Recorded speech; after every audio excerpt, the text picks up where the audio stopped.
जय हिंद everyone, welcome you all to force defence academy. जैसा कि हमने डिसाइड किया था कि हम एफकेट का पूरे सिलेबस का रिवीजन 20 डेज में करेंगे, तो आज उसकी पहली क्लास है जिसमें हम रिवाइज करेंगे मैथ्स का सिलेबस। देखिए, मैथ्स जो होता है एफकेट का या किसी भी एग्जाम का, वो एक कॉम्प्लिकेटेड होता है क्योंकि एक तो बहुत सारे टॉपिक्स है, टॉपिक के अंदर कई सारे सब टॉपिक्स है, सबकी अलग अलग ट्रिक्स होती है, बड़े बड़े सॉल्यूशन होते हैं। टाइम टेकिंग भी अगर हम देखें तो सबसे ज़्यादा मैथ्स होता है। तो हम वो पुराना जो हमारी मेथड होती थी कि x मान के करेंगे, y मान के करेंगे, बहुत बड़ा बड़ा सॉल्यूशन करेंगे जो 10th तक बच्चे पढ़ाई करते तब करते, वैसा हम कुछ नहीं करने वाले। हम यहाँ पे यूज़ करेंगे शॉर्ट ट्रिक्स का, क्योंकि हमें पेपर जो है 2 घंटे के अंदर पूरे टाइम में कंप्लीट करना है। और अगर हम एक ही क्वेश्चन करने में बहुत ज़्यादा टाइम लगाएंगे, 5-5, 6-6 मिनट्स लगाएंगे, तो हम कंप्लीट नहीं कर पाएंगे। तो इसीलिए हम जो है मैथ्स को करेंगे शॉर्ट ट्रिक्स के साथ, मतलब किस तरीके से हम फास्ट, आसान भाषा में, आसान तरीके से कर सकते हैं सोल्व। तो हम यहाँ पे देखेंगे शॉर्ट ट्रिक्स। अब देखिए, पहले अगर हम सिलेबस देखें तो मैथ्स में कई सारे टॉपिक, देखो percentage, ratio, profit loss, discount, mixture, alligation, इतने सारे टॉपिक्स है। इसके अलावा भी कुछ है जो मैंने यहाँ लिखे नहीं है। तो हम 3 क्लास में 6-6, 7-7, 5-5, 6-6 ऐसे टॉपिक्स लेके 3 क्लास में पूरा मैथ्स कवर करेंगे। तो आज की क्लास में हम करने वाले percentage, ratio and proportion, profit and loss, discount, और एक और टॉपिक है हमारा प्रोबेबिलिटी। प्रोबेबिलिटी, ये 5 टॉपिक जो है आज की क्लास में हम कवर करने वाले। बाकी आने वाली क्लासेस में हम फर्दर टॉपिक्स कवर करेंगे। देखिए, परसेंटेज शुरू करते हैं। उससे पहले मैं आपको बताना चाहती हूँ कि अगर हमें मैथ्स पढ़ना है और फास्ट सॉल्यूशन करना है तो हमें याद होने चाहिए स्क्वायर्स। स्क्वायर्स कहाँ तक? 1 to 50 तक। 50 तक ना भी हो तो एटलीस्ट 40 तक तो याद होना ही चाहिए। वैसे 50 तक मैं आपको एक ट्रिक बताती हूँ। देखिए, ये जो 5-5 वाले होते हैं ना, 35, 45, 25, इन सब की एक बहुत अच्छी सी ट्रिक है। 5 का स्क्वायर क्या होता है? 25। ठीक है, तो 5 का स्क्वायर हो गया। 5 के आगे क्या है? 4। 4 के बाद कौन सा नंबर आता है? 5। तो 4 × 5, 4 5 जा 20, इसका स्क्वायर हो गया 2025। ऐसे 35 है, 5 का स्क्वायर 25, 3 के बाद क्या आता है? 4, 3 4 जा 12, 1225। वैसे 25 का देखें तो 2 के बाद आता है 3, 2 3 जा 6, और पीछे 25। मतलब जो भी 5 वाले नंबर है पीछे तो 25 आएगा, और आगे कौन सा नंबर आएगा? 4 × उससे एक आगे प्लस कर देना है। 4 5 जा 20, 20 25, 3 4 जा 12, 1225, 5 वाले नंबर हो गए। उसके बाद देखिए, अगर आपको ये नंबर याद करना है 40 to 50 तक, तो इसका बहुत अच्छा तरीका है। आपको क्या करना है? 50 में से देखो, 50 का तो इजी है, 5 5 जा 25 और 2 0 लगा दिए हमने। 49 जो है 50 से कितना कम है?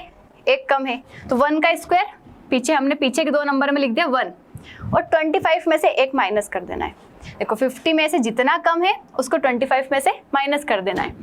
पहले तो 50 में से जितना भी नंबर कम है उसको 25 में से माइनस कर देना है, और आखिरी वाला जो नंबर रहेगा वो किसका स्क्वायर रहेगा? जो हमने माइनस किया। जैसे 50 में से 1 माइनस किया तो 1 का स्क्वायर 1, और 25 - 1 24। 50 में से 2 माइनस किया, 2 का स्क्वायर 4, और 25 में से 2 माइनस किया 2 3, तो 2 3 0 4। वैसे ही 50 में से 3 माइनस किया, 3 3 जा 9, और 25 में से 3 माइनस किया 2 2। से 4 माइनस किया तो 4 4 जा 16, 25 में से 4 माइनस किया 2 1, 2 1 1 6।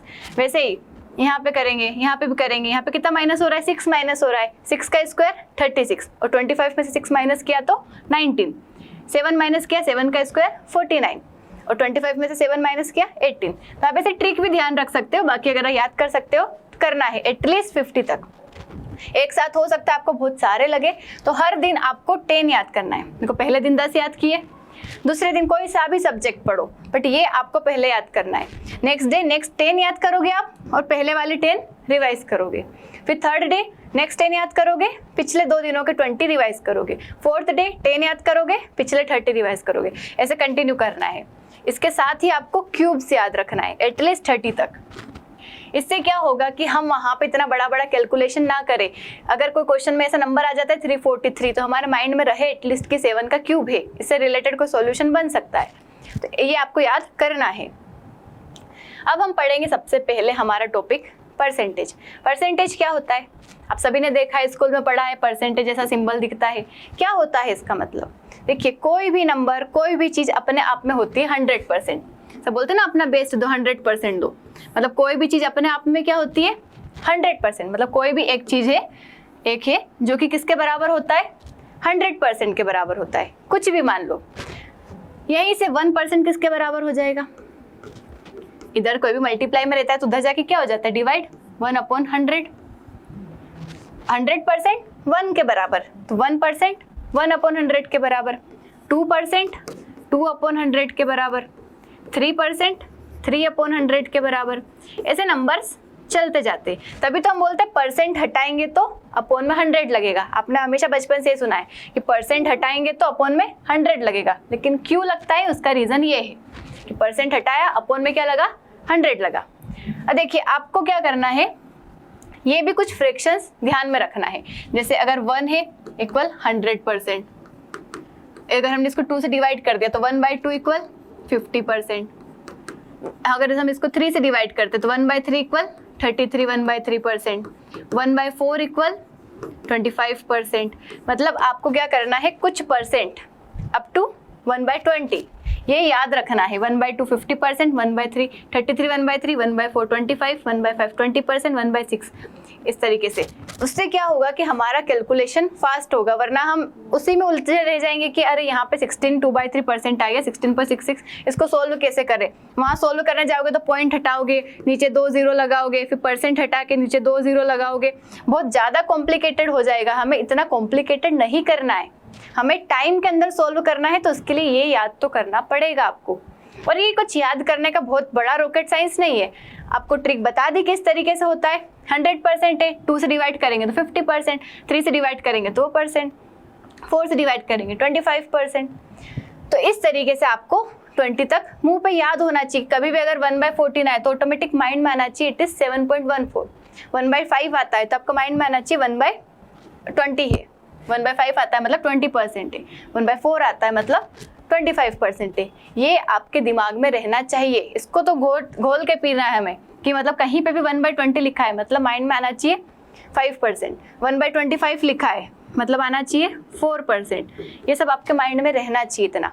अब देखिए इसका मतलब क्या होता है, हम जितने भी क्वेश्चन सोल्व करेंगे कहीं पे भी बड़ा बड़ा परसेंट यूज नहीं करेंगे, हम सिर्फ फ्रैक्शंस का यूज करेंगे। तो इसलिए बोल रही हूँ अभी भी पहले वीडियो को पॉज कीजिए, ये याद कीजिए, उसके बाद वीडियो को कंटिन्यू रखना, वरना क्या होगा कि आपके माइंड में ही नहीं आएगा, क्लिक ही नहीं होगा कि यहाँ पे क्या करूँ मैं। कहीं पे आपको कुछ भी परसेंट लिखा आ जाएगा, जैसे 37 1/2%, किसी ने बोल दिया वहाँ पे क्वेश्चन कि ए बी का 37 1/2% है, तो वहाँ पे कैसे सोल्व करोगे आप, जब ये फ्रैक्शन सोल्व करना ही नहीं आएगा। लेकिन हमें पता है कि 37 1/2% इक्वल 3/8, तो हम आसानी से कर लेंगे कि ए जो है 3/8 है बी का, तो हम यहाँ से ए और बी का अगर रेशो निकालेंगे तो आसानी से निकाल पाएंगे कि ए और बी का रेशो क्या हो गया 3/8। कितना आसान था। वहीं अगर आप ये परसेंट देखते तो कितना टाइम लग जाता सोल्व करने में। तो हमें याद रखना है फ्रैक्शंस। इसका मतलब क्या होता है, जैसे मैंने लिखा यहाँ पे 25% इक्वल 1/4। कोई भी चीज अपने आप में क्या होती है 100%, मतलब ये 4 अपने आप में क्या है 100% है।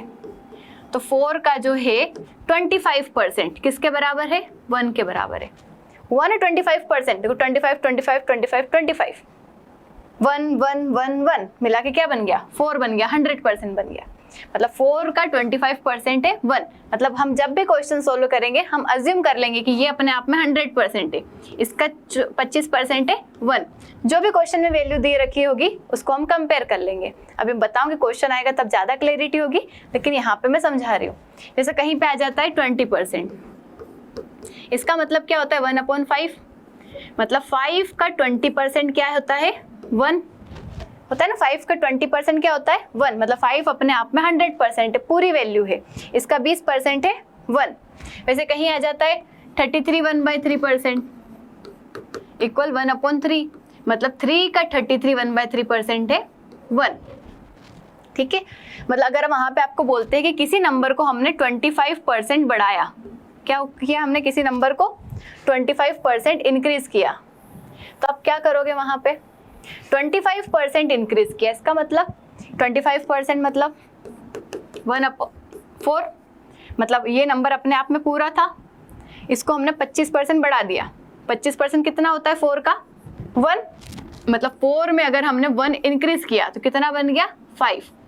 अगर कोई आपसे बोलता है कि किसी नंबर को हमने 25% बढ़ाया, इसका मतलब क्या है कि 4 को हमने 25%, 4 का 25% 1, 4 को हमने 1 बढ़ा दिया, मतलब 25% इंक्रीज कर दिया, तो 5 बन गया। जैसे कहीं पे आ जाता है किसी नंबर को 20% बढ़ाया, इसका मतलब क्या हुआ कि कोई नंबर था आपका 5, इसको आपने 20% इंक्रीज किया, 5 को 20% 1, तो क्या बन गया वो 6 बन गया। मतलब हमने अज्यूम कर ली ये वैल्यूज की, हमने मान लिया कि 5 हमारा कोई नंबर है जिसको हमने 20% बढ़ाया तो वो बन गया 6। अब जो भी क्वेश्चन में वैल्यू दे रखी होगी आपकी, उसके अकॉर्डिंग हम इन वैल्यूज को कंपेयर कर लेंगे। जैसे आपको क्वेश्चन ऐसे आते हैं कि कोई नंबर है, उसको 20% बढ़ाने पे वो बन जाता है 216, तो बताओ पहले नंबर क्या था। ऐसा क्वेश्चन आता है कि किसी नंबर को हमने 20% बढ़ाया तो वो क्या बन गया 216 बन गया, तब बताओ वो नंबर क्या होगा। तो देखो 20% बढ़ाया मतलब 5 से 6 कर दिया, 6 की वैल्यू क्या है हमारी 216, 6 की वैल्यू क्या है हमारी 216, ये तो हमने अज्यूम किया है और ये असली वैल्यू है हमारी। तो 6 की वैल्यू 216 है, तो हमें 5 की वैल्यू बताना है। 6 के कितने टाइम्स होता है 216, डिवाइड कर लो, 6 3 जार 18, 3 इधर जाएगा, 6 6 जार 36, 36 टाइम होता है। तो 5 का भी 36 टाइम कर दो, इसमें मल्टीप्लाई कर दो 180, मतलब ये हमारा आंसर आ जाएगा। इस तरीके से हम और क्वेश्चंस के साथ देखते चलो। देखो यहाँ पे आपका पहला क्वेश्चन गिवन है, what is the square root of 144%। देखो स्क्वायर रूट क्या होता है, स्क्वायर रूट मतलब कि आपके एक रूट, इसको हम बोलते हैं स्क्वायर रूट। इसके अंदर कोई भी नंबर अगर 2 बार लिखा है, जैसे 2 × 2, तो ये 2 क्या हो जाता है, एक बार बाहर निकल जाता है। स्क्वायर रूट मतलब एक बार बाहर निकल गया। जैसे अंडर रूट लिखा मैंने 9, 9 का मतलब क्या होता है 3 × 3, तो एक 3 क्या हो जाएगा बाहर निकल जाएगा, मतलब स्क्वायर रूट उसका हट जाएगा, ये स्क्वायर रूट होता है। अब हमको 144% का बताना है, 144% का स्क्वायर रूट बताना है और आपके आंसर में भी परसेंट है, तो परसेंट को हटा मत देना। तो सोल्व करते, हमने बनाया स्क्वायर रूट 144%। अब देखो परसेंट हटाते तो अपॉन में क्या लगता है 100, तो परसेंट हटा के हमने अपॉन में लगा दिया 100। अभी भी मैंने बताया कि रूट में से कोई भी नंबर 2 बार रहता है तो एक बार बाहर निकलता है। 144 का किसका स्क्वायर है 12 का। अभी आप जब याद कर लेंगे स्क्वायर्स तो आपको पता रहेगा, और पता ही होगा ये तो छोटा सा है, 100 का तो पता ही है सबको 10, ठीक है। बट आंसर काय में दे रखे परसेंट में, तो अगर किसी भी नंबर में परसेंट लगाना हो तो क्या कर दो मल्टीप्लाई 100%। किसी भी नंबर को परसेंट में लाना हो तो हम क्या कर देते मल्टीप्लाई 100%। एक 0 से एक 0 कैंसिल, आंसर क्या आ जाएगा 120%। इसका आंसर क्या हो गया 120%, ठीक है। अब ये देखते हैं, so 0.08% ऑफ 120% ऑफ 50। देखो ये ऑफ लगा है, मतलब सबका मतलब है मल्टीप्लाई, सबका मतलब क्या है मल्टीप्लाई। देखो परसेंट हटाएंगे अपॉन में 2 0 लगेंगे, परसेंट हटाएंगे अपॉन में 2 0 लगेंगे, तो दोनों 0 जो है 4 0 कैंसिल हो जाएंगे। बचेगा क्या यहाँ पे 8 मल्टीप्लाई 120 मल्टीप्लाई 5। देखो पहले छोटे छोटे नंबर का मल्टीप्लाई करो, 8 5 जा करेंगे तो 40 का 120 मल्टीप्लाई करेंगे। देखो 0 0 तो पहले 2 0 लगा दो, 12 4 जा 48 100, इसका क्या हो जाएगा आंसर हो जाएगा। इजी है, इजी है, अगर आप सोल्व करेंगे प्रैक्टिस करेंगे तो इजी है। कम धीरे धीरे लेवल को थोड़ा थोड़ा बढ़ाते चलेंगे।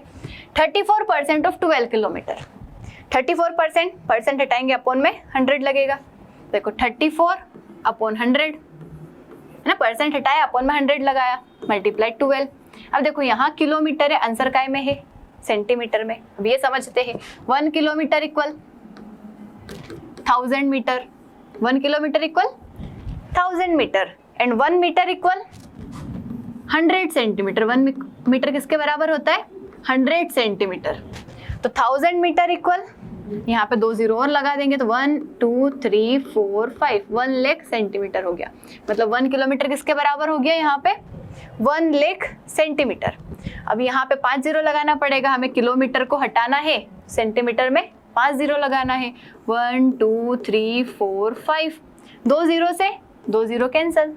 अब क्या बचा 3 0 है, पहले तो 3 zeros लिख दो यहाँ पे। 12 का मल्टीप्लाई 34 में करते, 12 4 जार 48 कैरी 4, 12 3 जार 36 और 4 4 0 8 0 0 कहीं दिख रहा है, ये रहा आंसर। आया समझ। देखो if 60% of a number is equal to 3/4 of another number. देखो अब यहाँ पे आप 60% करोगे, डायरेक्ट याद रखना है 60% मतलब 3/5। देखो 10% मतलब 1/10, 20% मतलब 2/10, 30% मतलब 3/10, 40% मतलब 4/10, ऐसे 60% मतलब 6/10, 6/10 मतलब 2 3 जा 6, 2 5 जा 10। ठीक है, 60% हमने निकाल लिया 3/5।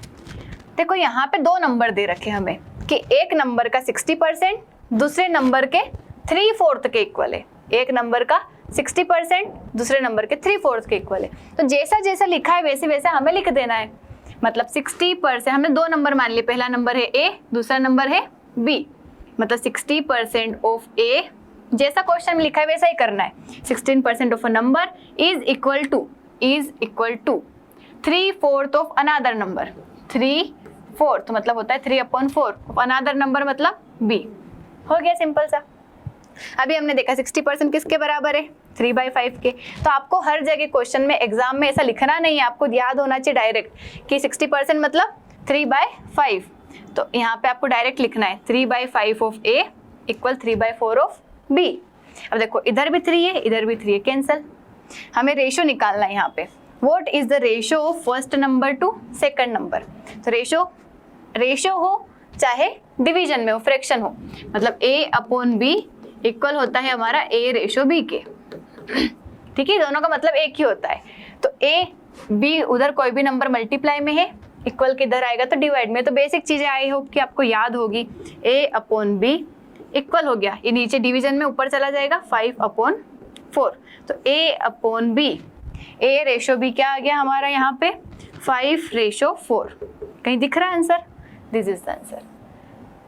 आया समझ? तो ऐसे कहीं भी ऐसा स्टेटमेंट के फॉर्म में आता है तो लाइन से पढ़ते जाना और वैसा का वैसा लिखते जाना है। कुछ कैंसिल हो रहा है तो कैंसिल कर दो, नहीं हो रहा है तो डिनोमिनेटर इक्वल के उधर जाके न्यूमरेटर, न्यूमरेटर इधर आके डिनोमिनेटर। सिंपल सा।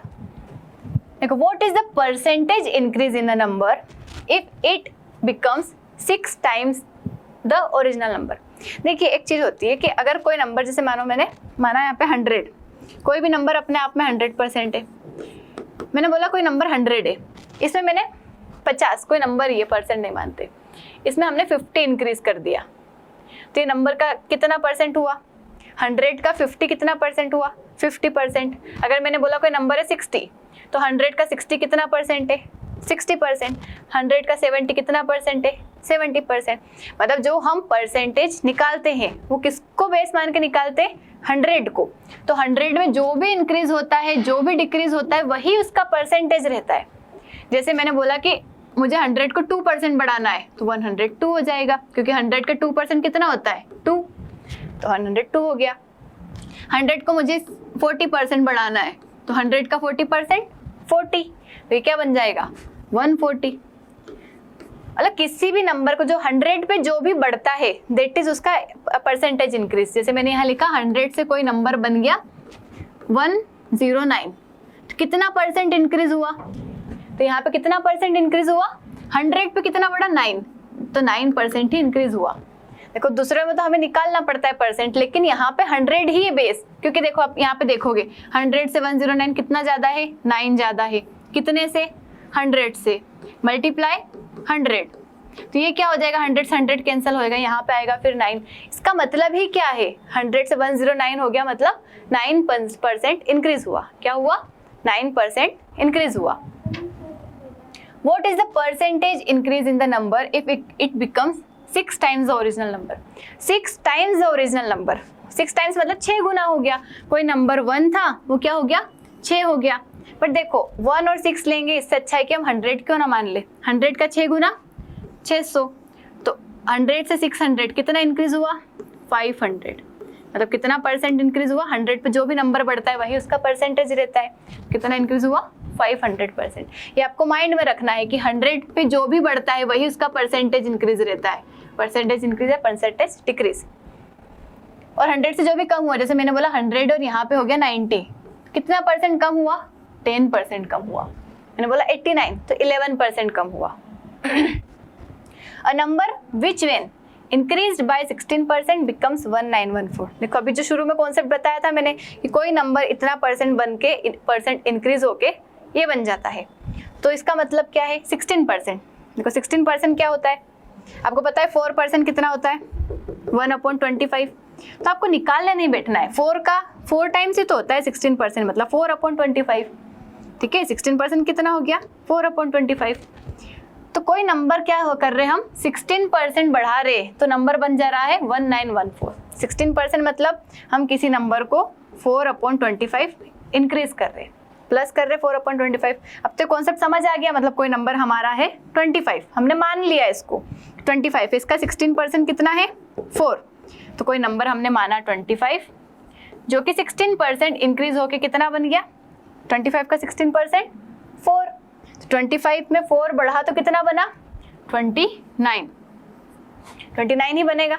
बट ये हमारी मानी हुई वैल्यू है, एक्चुअल वैल्यू क्या है क्वेश्चन के अकॉर्डिंग कि कोई नंबर 16% बढ़ के 1914 बन जाता है। क्या बन जाता है 1914 बन जाता है, मतलब 29 की वैल्यू एग्जैक्ट क्या है 1914।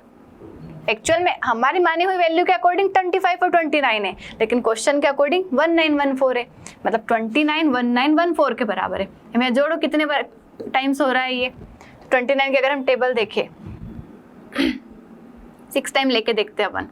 6 9 54, 6 12, 12 और 5 17, तो 6 टाइम लिया 174, कितना बचेगा 184, 17 बचेगा, फिर 6 टाइम, मतलब 66 टाइम बन रहा है हमारा 1914। तो 25 में भी हम क्या कर देंगे 66 का मल्टीप्लाई, मतलब 150, 25 6 150, 25 6 150, मतलब 1650। इसका कोई सा ऑप्शन है, ये रहा। देखो जो नंबर यहाँ पे मल्टीप्लाई में आएगा उसी का मल्टीप्लाई इसमें कर देना है, तो हमारा आंसर आ जाएगा। बहुत बार ऐसा हो सकता है कि ये वाला नंबर दे दे और ये वाला निकालने का बोल दे, देख लेना है कि ये नंबर दिया है कितने गुना आ रहा है, कितने टाइम्स आ रहा है, उसी का इसमें हम निकाल देंगे। ठीक है, देखो इसकी दूसरी एक और ट्रिक भी है। हमें पता है कि इधर कुछ भी नंबर आएगा यहाँ पे मल्टीप्लाई करके हमें 25 से मल्टीप्लाई करेंगे तभी आंसर आएगा हमारा। तो आप डायरेक्ट ऑप्शन में चेक करो कि 25 का मल्टीपल है क्या। देखो ये 25 के टेबल में नहीं आता, ये 25 के टेबल में नहीं आता, ये 25 के टेबल में नहीं आता, यही नंबर है जो 25 के टेबल में आता है। तो डायरेक्ट ऑप्शन देख के भी हमें उसको क्लिक कर देना है। कैसे पता चला मुझे 25 के टेबल में आते हैं कि नहीं, आपको आखिरी 2 डिजिट देखना है, या तो 25 होगा, मतलब जो 25 के टेबल में आने वाले नंबर होंगे, 2 नंबर अगर 25 के टेबल में आ रहे हैं मतलब वो 25 के टेबल से कटेगा। देखो यही है, इसके अलावा कुछ भी नहीं है। ठीक है, आया कॉन्सेप्ट समझ। चलते नेक्स्ट क्वेश्चन पे। इफ 85% ऑफ अ नंबर, देखो कोई भी नंबर अपने आप में 100%, ये तो दिमाग में रखना है आपको, 100% कोई नंबर होता है। ठीक है, ये आपको पता है। 85% of a number is added to 75, मतलब कोई भी नंबर का 85% था उसमें हमने 75 को ऐड कर दिया, तो क्या बन गया हमारा नंबर ही बन गया, मतलब अपने आप में 100% बन गया। वो हुआ कि नहीं, कोई भी नंबर अपने आप में 100% होता है, तो उसी नंबर का 85% में हमने जब 75 को जोड़ा तो हमारा वही नंबर बन गया, मतलब 100% ही बन गया। तो बताओ नंबर क्या था, मतलब ये 100% की वैल्यू निकालना है हमें। ये 85 इधर आएगा तो 100 में से 85 माइनस हुआ तो 15%, मतलब हमें यहाँ पे पता चल गया कि 15% की वैल्यू कितनी है 75, तो 100% की हम निकाल लेंगे। कैसे निकालेंगे, 15 5 75, तो 5 और 2 0 लगा दिए, यहाँ पे 1 था 2 0 लगाएंगे 100 बन जाएगा, मतलब 500। तो ये आंसर हो गया। या फिर आप ऐसा भी सोच सकते हैं डायरेक्टली कि कोई नंबर का 85% है, ठीक है, उसमें कुछ ऐड कर रहे हैं हम, तो वो नंबर खुद बन रहा है, मतलब अपने आप में 100% बढ़ रहा है। तो 85% में 15% जोड़ेंगे तभी तो नंबर बनेगा अपने आप में 100%, बनेगा कि नहीं। तो यहाँ आपको ध्यान रखना है कि 85 में हमने 15% जोड़ा तभी तो 100% बन रहा है, और 15% जोड़ा मतलब क्वेश्चन क्या बोल रहा है कि हमने 75 को जोड़ा, मतलब 15% इक्वल है हमारे 75 के। तो नंबर निकालना है हमें, हर नंबर अपने आप में 100% है। 15% अगर 75 के बराबर है तो 100% किससे बराबर होगा, 15 1 55, 15 5 75, यहाँ पे 2 0 लगा दिया, ये 2 0 लगा दिया, मतलब 500 के इक्वल। ठीक है, देखो नेक्स्ट क्या है, if Ram's income exceeds Shyam's income by 70% and Shyam's income is less than Sohan's income by 30%। तो रेशो निकालना है राम और श्याम की इनकम का, राम और सोहन की इनकम का। देखो 3 लोग हैं यहाँ पे, पहले तीनों के नाम लिख लो, राम, श्याम और सोहन। ठीक है, क्या बोला पहले, राम की इनकम एक्सीड है श्याम की इनकम से 70%, मतलब श्याम की इनकम 70% का मतलब समझते पहले। 70% इक्वल्स टू 7/10, 30% इक्वल टू 3/10। देखो जिससे भी कंपेयर किया जाता है कि राम की इनकम श्याम से 70% ज़्यादा है, मतलब इसको हम क्या मान लेंगे, श्याम की इनकम। श्याम की इनकम अगर 10 है, श्याम की इनकम का 70% 7, राम की इनकम उससे 7 ज़्यादा है। श्याम की इनकम अगर 10 है तो 10 का 70% 7, राम की इनकम उससे 10 ज़्यादा है, मतलब राम की इनकम श्याम की इनकम से 70% ज़्यादा है, मतलब 10 का 70% 7, तो राम की इनकम श्याम से 7 ज़्यादा है। इतना समझ आया, ये रेशो में होता है एक्चुअल में। उसके बाद क्या बोला है, श्याम की income less than Sohan's income. Shyam की इनकम सोहन की इनकम से 30% कम है। 30% मतलब 3/10, मतलब सोहन की इनकम अगर 10 है तो 10 से 3 कम है किसकी इनकम, श्याम की इनकम। मतलब सोहन की इनकम अगर 10 है तो इसकी 3 कम है, मतलब 7 को लेस देन लिखा है तो माइनस कर देना है, मोर देन लिखा है तो प्लस कर देना है। यहाँ क्या लिखा था, राम की इनकम श्याम की इनकम से 70% ज़्यादा है। 10 का 70% 7, 10 से हमने 7 बढ़ा दिया। वहीं पे सोहन की इनकम और श्याम की इनकम, तो श्याम की इनकम सोहन की इनकम से 30% कम है, तो 10 का 30% 3 हमने कम कर दिया। यही था। अब हमें रेशो निकालना है। अब देखिए ऐसा जब मिक्स आ जाता है रेशो तो इसको किस तरीके से निकाला जाता है, आपको कुछ नहीं करना है, इसका इधर मल्टीप्लाई कर दो, इसका इधर मल्टीप्लाई कर दो, इसका नीचे कर दो। 17 7 ज़ा 119, 10 7 ज़ा 70 और 10 10 ज़ा 100। किसका रेशो पूछा था हमसे, राम और सोहन। राम और सोहन देख लो 119 और 100 कहीं दिख रहा है, दैट इज आंसर। आया समझ, इजी है। इस तरीके से आपको अगर 3 रेशो भी देते तो उसको कंबाइन इस तरीके से किया जाता है। A salary 60% more than B salary. A की सैलरी बी की सैलरी से 60% ज़्यादा है। 60% मतलब अभी मैं बार बार अब नहीं बताऊंगी, पूरा सोल्व करके अब आपको याद कर लेना है। 3/5 मतलब ए की सैलरी बी की सैलरी से कितनी ज़्यादा है, 3/5। मतलब ए की सैलरी बी की सैलरी अगर 5 है, बी की सैलरी क्या है 5 है, तो 5 से 3 ज़्यादा है ए की सैलरी। 60% ज़्यादा है ना, 5 से कितना ज़्यादा है, 3 ज़्यादा है, मतलब 8 ज़्यादा है, मतलब 8 है ये। तो अब क्या पूछा है, what percentage of B salary is less than A salary. देखो अब ऐसा मत कर देना कि 60% ज़्यादा है, ए की बी से 60 ज़्यादा है तो बी की ए से 60 कम होगी, ऐसा नहीं होता है। ए की बी से अगर 60% ज़्यादा है तो बी की ए से कितनी कम है, देखो यहाँ पे कितनी कम है, 3 कम है ना, 3 कम है। कितने से, जिससे हम कंपेयर करते हैं कि इससे, जैसे ए से बी की कितनी कम है ना, जिससे कंपेयर कर रहे, ए से कंपेयर कर रहे बी की सैलरी का, जिससे कंपेयर कर रहे जो बेस होता है वो नीचे आता है।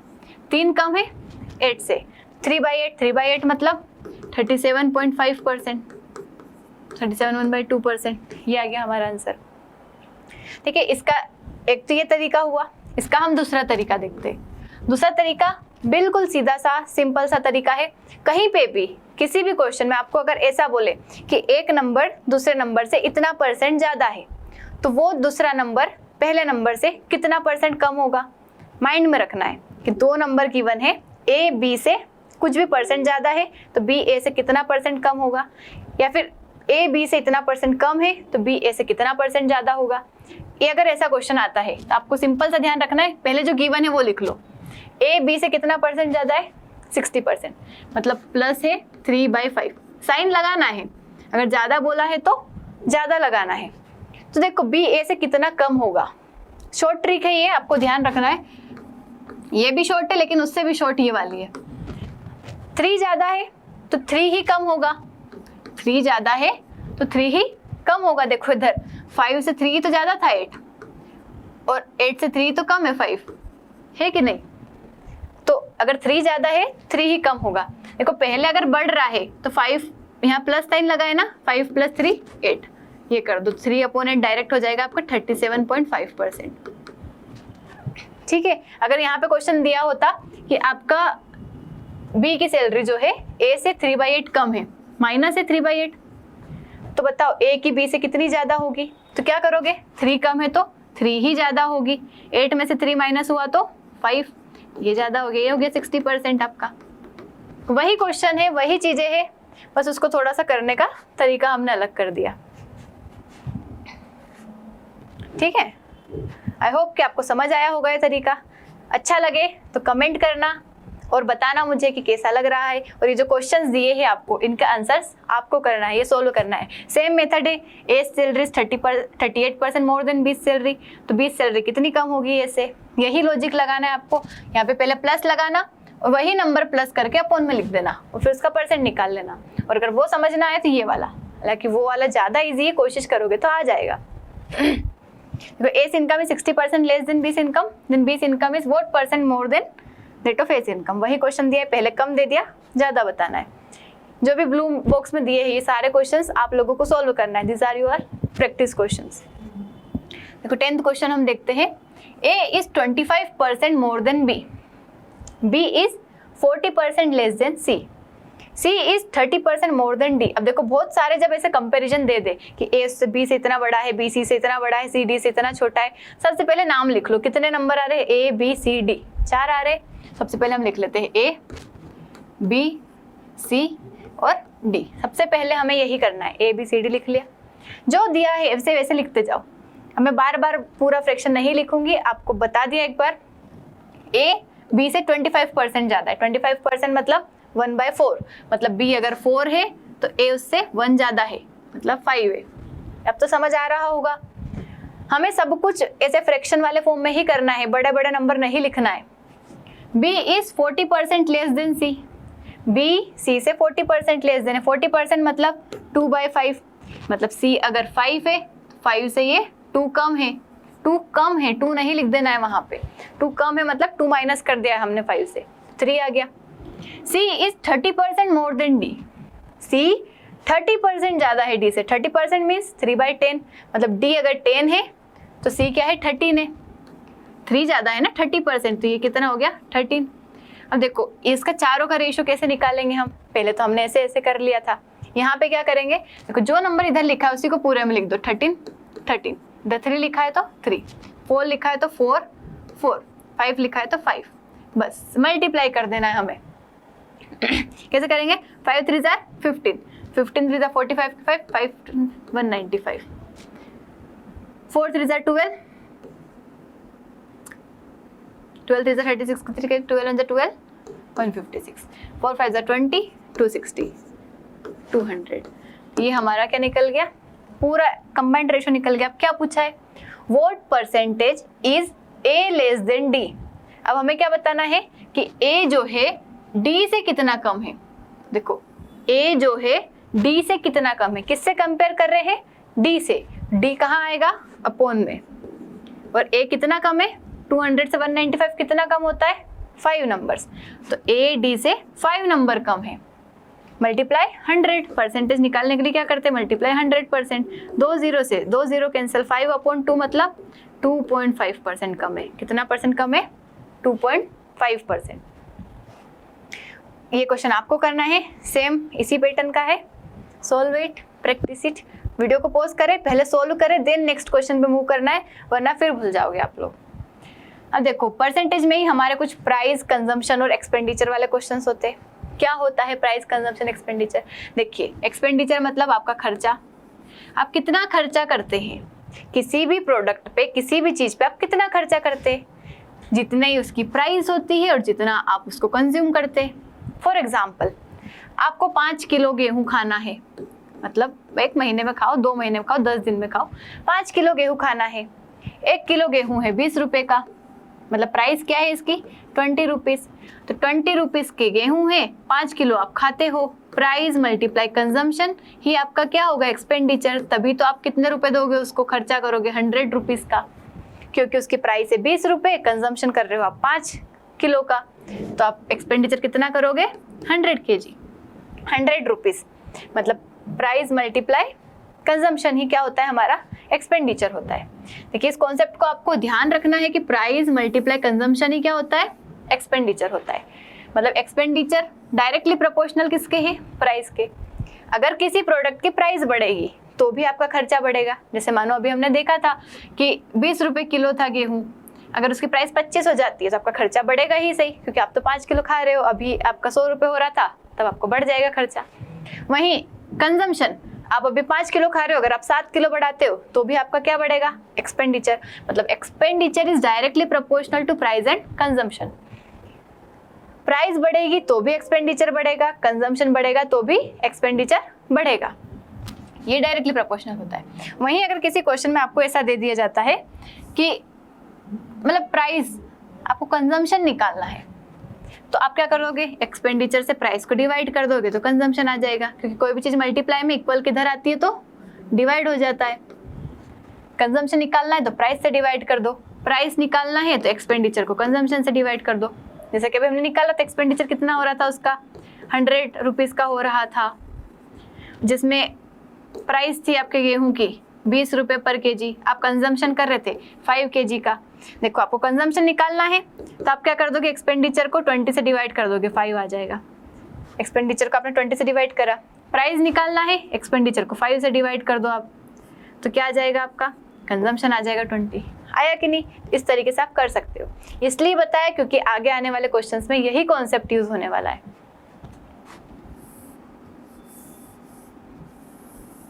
अब देखिए, price of sugar has decreased bye 15%।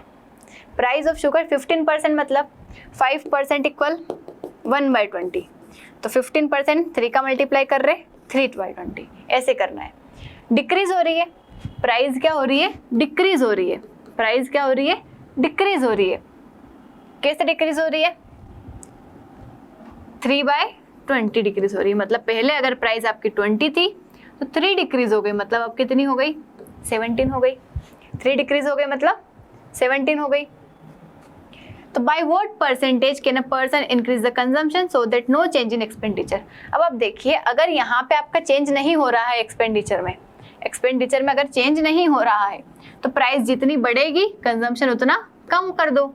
मतलब प्राइस अगर 20 से 17 हो रही है तो कंजम्पशन को 17 से 20 कर दो, तो आपका कोई चेंज नहीं होगा एक्सपेंडिचर में, क्योंकि प्राइस मल्टीप्लाई कंजम्पशन ही क्या होता है। देखो ये प्राइस हो गया, ये कंजम्पशन हो गया, प्राइस मल्टीप्लाई कंजम्पशन क्या हो गया, 20 × 17 इक्वल 17 × 20। कोई चेंज हुआ एक्सपेंडिचर में, नहीं हुआ। तो अगर प्राइस किसी रेट में बढ़ती है तो कंजम्पशन उसका उल्टा हो जाएगा। मतलब प्राइस डिक्रीज हुई तो कंजम्पशन का रेशो उल्टा कर दो, 17 का 20 कर दो। अगर ऐसा बोलते हैं कि कंजम्पशन इंक्रीज हुआ तो प्राइस डिक्रीज कर दो। कब, ये ध्यान रखना है, जब एक्सपेंडिचर आपका सेम हो, एक्सपेंडिचर जब सेम हो। तो वही करना है हमें। हमने क्या करा,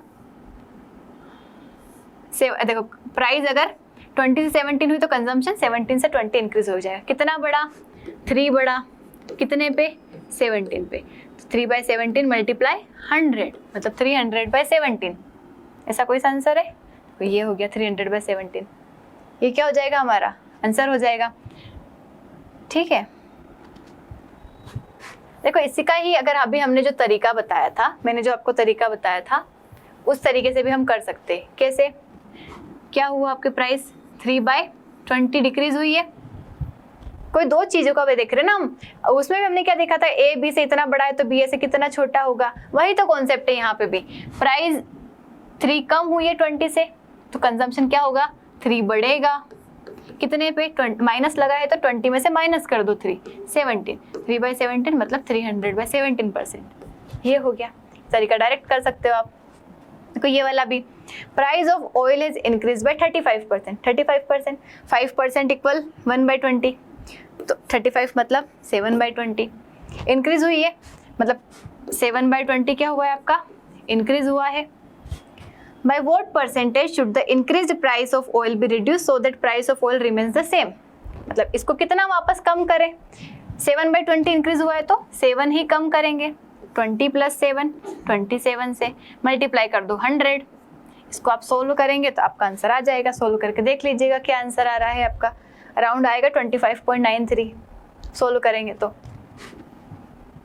देखिए, a person increases his consumption of sugar bye 42.84%। अब देखिए क्वेश्चन में अगर ऐसा परसेंटेज आ गया तो आप क्या करेंगे वहाँ पे, अगर आपको फ्रैक्शन नहीं याद है तो। इसलिए बोला है कि फ्रैक्शन आपको मुंह पे रटे हुए होना चाहिए। देखिए 14.28% होता है आपका 1/7। 14.28% होता है 1/7। तो 42.84% इसका 3 गुना है। 14 3 = 42, 28 3 = 84, तो 3/7 मीन्स 42.84% किसकी वैल्यू है? 3/7 की। तो if a person increases his consumption of sugar bye 42.84%, मतलब इतना बड़ा नहीं बोलना हमें, 3/7, मतलब कोई पर्सन उसका कंजम्पशन इंक्रीज कर रहा है 3/7, मतलब 7 से हमने इंक्रीज कर दिया 3, मतलब कितना बन गया 10। Because the price of sugar is reduced by X%, उसकी प्राइस कितनी रिड्यूस हो गई? X%। एक्सपेंडिचर यहाँ पे भी कांस्टेंट है, तो हमें वही वाला कॉन्सेप्ट लगाना है, ये सब नहीं लिखना हमें। अभी जो कॉन्सेप्ट बताया 3/7 बड़ा है तो 3 ही कम होगा। 3 + 7 कितना हो जाएगा? 10, मतलब 30% कम हो गया। 30% कम हो गया, ये हमारा आंसर है। डायरेक्ट यही कॉन्सेप्ट लगाना, अगर एक्सपेंडिचर सेम है, अगर एक बढ़ रहा है तो दूसरा उतना का उतना ही कम हो जाएगा। इजी ट्रिक है, आसान है, थोड़ी सी देर में आपका आंसर आ जाएगा। वरना आप करने बैठोगे तो बहुत ज्यादा टाइम लग जाएगा, ऐसे फ्रैक्शन ही सॉल्व ही नहीं हो पाएगा। अब देखिए, अब क्या बोला यहाँ पे? Price of rice falls by 35%। 35% मतलब 7/20, मतलब कोई नंबर था आपका 20, 35%, 20 का 35% 7, 20 से 7 कम हुआ तो कितना बन गया? 13। Price of rice falls by 20%, मतलब प्राइस 20%, 35% कम हुआ, 20 से 35% कम हुआ तो 13। ठीक है, ये तो अब समझ आ गया आप लोगों को। How much extra quantity of rice can be boat? देखो अभी हमने देखा price multiply consumption equal expenditure. जो भी पर्सन है खर्चा तो वही कर रहा है, मतलब अभी अगर वो राइस को खरीदने में 100 रुपए दे रहा था तो बाद में भी वो 100 रुपए ही देगा। देखो प्राइस हो गई उसकी, इधर देखिए आप, कोई राइस की प्राइस थी अभी 100 रुपए पर KG, 100 rupees per KG, 100 rupees per KG. अब क्या होता है, प्राइस हो जाती है 120 रुपीज, लेकिन वो खरीदने वाला चाहता है कि मैं तो 100 रुपीज ही दूं। तो अब 100 रुपीज में आपको 120 रुपीज केजी के गेहूं, मतलब जो चावल है वो मिलेंगे क्या? आपको क्वांटिटी क्या करना पड़ेगा? कम करना पड़ेगा। अभी आप 100 रुपीज में 1 kg खरीद रहे थे, तो अब 100 रुपीज में आपको 800 ग्राम ही मिलेगा और कम मिलेगा, मतलब कम मिलेगा ना। कंजम्पशन आपने क्या किया? कम किया। अगर आप चाहते हैं कि मैं खर्चा इतना ही करूं भले ही प्राइस बढ़ जाए, तो आपको अपनी जो खपत है, मतलब जो आप कंज्यूम कर रहे हो, उसको क्या करना पड़ेगा? रिड्यूस करना पड़ेगा, करना ही पड़ेगा, वरना आप नहीं ला पाएंगे। तो इसने बोला कि मैं खर्चा वही रखूंगा, ठीक है, खर्चा वही है। तो ये क्या हुआ? प्राइस क्या हुई? डिक्रीज हुई।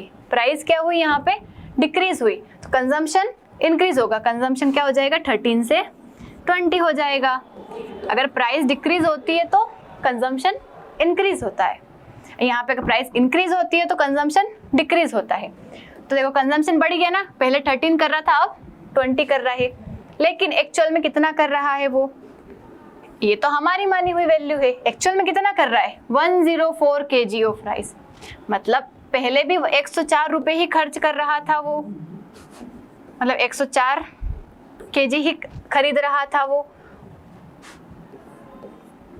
एक minute, how much extra quantity of rice can be bought with the money that was sufficient to buy 104 kg of rice previously.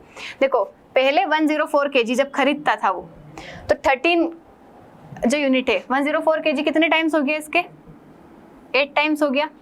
कितना इंक्रीज कर दिया उसने कंजम्पशन? मतलब पहले 13 यूनिट कंजम्पशन कर रहा था, 13 यूनिट की वैल्यू है हमारी 104 kg, मतलब 8 गुना है। तो अब कितना बढ़ा दिया उसने? 13 से 20 7 यूनिट बढ़ा दिया। तो अगर एक यूनिट की वैल्यू कितनी है हमारी? 8 टाइम्स, तो 7 यूनिट की वैल्यू 7 8 56 टाइम्स, 7 8 56। कहाँ ये रहा? आया है समझ? मतलब जो क्वांटिटी देखो 13 यूनिट है, 13 यूनिट की वैल्यू 104, एक्चुअल में कितनी वैल्यू है, कितने टाइम से, 1 यूनिट की वैल्यू 8 है, 7 यूनिट की वैल्यू 56 हो जाएगा। ठीक है, उसके बाद अब देखिए ऐसे ट्रायंगल वाले क्वेश्चन आते हैं, बहुत बार स्क्वायर वाले आते हैं। ये यहाँ पे 66 2/3 लिखा हुआ है, इसे 66 2/3 लिखा हुआ है। In a triangle base is increase by 66 2/3। अब आपको ऐसा फ्रैक्शन नहीं पता होगा तो आप क्या करेंगे, देखो 33 1/3% क्या होता है हमारा 1/3, तो 66 2/3 इसी का डबल तो है, मतलब 2/3। इसके फ्रैक्शन में अगर हम लिखेंगे तो क्या हो गया हमारा 2/3। मतलब ट्राइंगल का पहले तो हम एरिया का फॉर्मूला देखते हैं। एरिया ऑफ ट्राइंगल क्या होता है, 1/2 base multiply height, 1/2 base multiply height. हमें 1/2 से कोई काम नहीं है। एरिया इसने क्या बोल दिया है, कांस्टेंट है, एरिया कांस्टेंट है, मतलब ये जितना बढ़ेगा वो इतना कम होगा। बेस इंक्रीज हो रहा है, बेस इंक्रीज हो रहा है 2/3, तो हाइट इतनी ही कम होगी। कितनी कम होगी, 2 कम होगी। कितने पे, 3 + 2 5 पे, दैट इज 40%। ये आ गया हमारा आंसर 40%। आया आप समझ में? Buses working hours per day were increase by 15%। देखो working hours per day increase by 15% and his wages per hour. देखो वर्किंग आवर, देखो मानो कोई पर्सन है 8 घंटे काम करता है, वर्किंग आवर है उसके 8 घंटे, 1 घंटे का उसको 100 रुपये मिलता है, 1 घंटे का 100 रुपये मिलता है, तो उसकी डेली अर्निंग कितनी हो जाएगी 800 रुपीज़। डेली अर्निंग क्या हो जाएगी 800 रुपीज़। मतलब डेली अर्निंग आपकी इक्वल है किसके बराबर, working hour multiply wages per hour. यही हुआ, ये आपको ध्यान रखना है। ये बेसिक कॉन्सेप्ट भी है कि आप डेली एक दिन में कितना कमाओगे, जितने घंटे आप काम करते हो और 1 घंटे का जितना पैसा मिलता है, अगर हम मल्टीप्लाई कर देंगे तो डेली अर्निंग आ जाएगी आपकी। डेली अर्निंग आ गई। अब क्या बोला यहाँ पे, बसेस के वर्किंग पर आवर इंक्रीज हो गए 15% और वेजेस भी इंक्रीज हो गए। देखो इसमें ये भी बढ़ रहा है, ये भी बढ़ रहा है, तो कोई बात नहीं, दोनों को हम बढ़ा देंगे। 15% मतलब 3/20। अब आपको मैं बार बार नहीं बताऊंगी, 3/20 मतलब 20 से कितना बढ़ गया 23। वेजेस कितने बढ़ गए 20%, 20% मतलब 1/5, 5 से कितना हो गया 6। तो आपको क्या कर लेना है, मल्टीप्लाई। देखो मल्टीप्लाई ही तो हो रहा है, इसका और इसका मल्टीप्लाई हो रहा है, तो हमें जो इंक्रीज करा उसका भी क्या कर देना है, मल्टीप्लाई।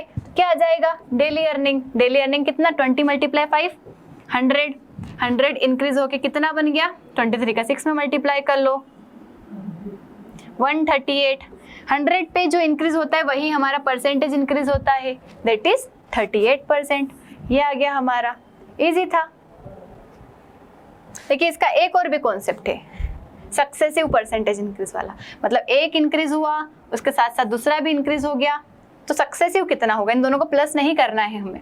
सक्सेसिव का मैं आपको फॉर्मूला बताऊंगी, देखिए अभी बता देती हूँ। जैसे 2% एक साथ इंक्रीज होते हैं, जैसे एक कोई नंबर A% बढ़ रहा है, दूसरा कोई नंबर B% बढ़ रहा है, तो आपको अगर इतना सॉल्यूशन नहीं करना हो, या तो आप फ्रैक्शन से भी कर सकते हो, या फिर फॉर्मूला होता है इसका A + B + AB अपॉन 100%। ये क्या हो गया आपका ओवरऑल परसेंट। जैसे यहाँ पे क्या था 15 + 20, तो हम क्या करेंगे 15 + 20 + 15 × 20 अपॉन 100 कितना होगा 25 * 100, 5 × 3 = 15, 20 + 15 35, 35 + 3 38%। 38% क्या हो गया, ये बढ़ गया ओवरऑल। क्या हो गया 38% बढ़ गया ओवरऑल। तो ये यहाँ पे देखो आप फॉर्मूले से भी कर सकते हैं और उससे भी कर सकते हैं। देखिए price of diesel increase by 26%। Price increase हुई 26%, बट पर्सन चाहता है कि उसका खर्चा, अब देखो यहाँ पे खर्चा बढ़ रहा है, कंजम्पशन हम नहीं कर रहे, हम यहाँ पे एक्सपेंडिचर को बढ़ा रहे हैं। प्राइस कितनी बढ़ गई 26%, मतलब 100 से कोई नंबर कितना हो गया 126। ये क्या है प्राइस, ये क्या है प्राइस। इंक्रीज, पर्सन चाहता है कि उसका एक्सपेंडिचर कितना बढ़े 15%। एक्सपेंडिचर मतलब expenditure equal price multiply consumption होता है। अभी बताया था इन दोनों में से कोई एक निकालना हो तो दूसरे को डिवाइड कर देना। यहाँ पे क्या पूछा है आपसे, कंजम्पशन पूछा है, तो कंजम्पशन निकालने के लिए हम क्या करेंगे, एक्सपेंडिचर से प्राइस को डिवाइड कर देंगे, एक्सपेंडिचर से प्राइस को डिवाइड कर देंगे, ये हो गया प्राइस। एक्सपेंडिचर कितना बढ़ रहा है आपका, एक्सपेंडिचर कितना बढ़ रहा है 15%। 15% मतलब 3/20, मतलब 20 से कितना इंक्रीज हो रहा है आपका 23, ठीक है, 20 से 3 इंक्रीज हो रहा है ना 23। हमें डिवाइड कर देना है, ये डिवाइड कर दिया। डिवाइड में क्या करते हैं हम, इधर का इधर मल्टीप्लाई, इधर का इधर मल्टीप्लाई। क्या करेंगे 25 100, 126 इधर आएगा 126, ये 5 इधर ऊपर जाएगा, 5 को 123 मल्टीप्लाई करेंगे तो 115। ये कितना हो गया, डिक्रीज हो गया। क्या हो गया, ये डिक्रीज हो गया। कितना डिक्रीज हुआ, 11 नंबर डिक्रीज हुआ। कितना डिक्रीज हुआ, 11 नंबर डिक्रीज हुआ। कितने से, जिससे कंपेयर कर रहे 126 से, कितने से 126 से मल्टीप्लाई कर सकते हैं आप 100, तो आपका आंसर आ जाएगा यहाँ पे। या फिर इसका एक और तरीका बताती हूँ मैं, देखो 11/126, मतलब इसका जो भी आंसर आएगा वो उसका परसेंट ही रहेगा। अब देखो 126 का कितना परसेंट है 11, तो 126 का 10% क्या होगा 12.6।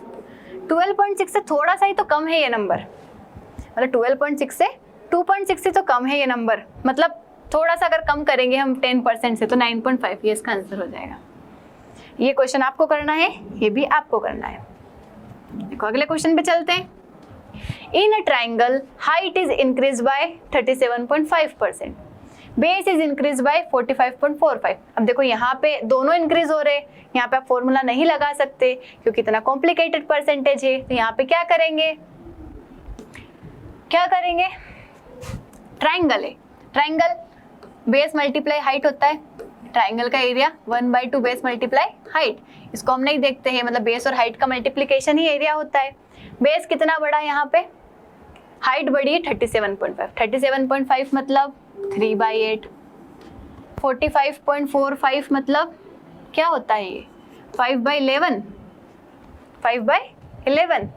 तो देखो 8 से 3 बढ़ा तो 8 से 3 बढ़ा तो 8 से 11 हो गया।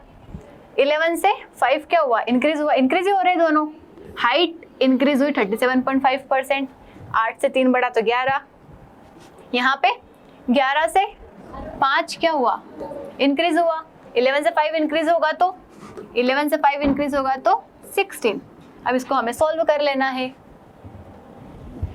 11 से 11 कैंसल, क्योंकि हम क्या कर रहे हैं, हम मल्टीप्लाई ही तो करेंगे। 8 × 11 क्योंकि बेस मल्टीप्लाई हाइट, बेस इतना इंक्रीज हो रहा है, हाइट इतनी इंक्रीज हो रही है, 10 to 11 × 16। अब डायरेक्ट भी यहाँ पे भी कैंसिल कर सकते हैं, हम यहाँ पे कैंसिल करेंगे। 8 1 = 8, 8 2 = 16। कितना बढ़ रहा है ये, पूरा के पूरा 100% बढ़ गया, मतलब एक ये अपने आप में 100% है, 100 का 100% एक ही बढ़ गया वहाँ पे, मतलब 100% इंक्रीज हो गया। ऐसे समझना है तो यहाँ पे 2 0 लगा लो, 2 0 लगा लो। 100 पे जो भी इंक्रीज होता है वही क्या होता है, इंक्रीमेंट होता है। 100 पे 100 बढ़ गया, मतलब 100% ही बढ़ गया, यहाँ पे 100% इंक्रीज हो गया। ये आ गया आंसर।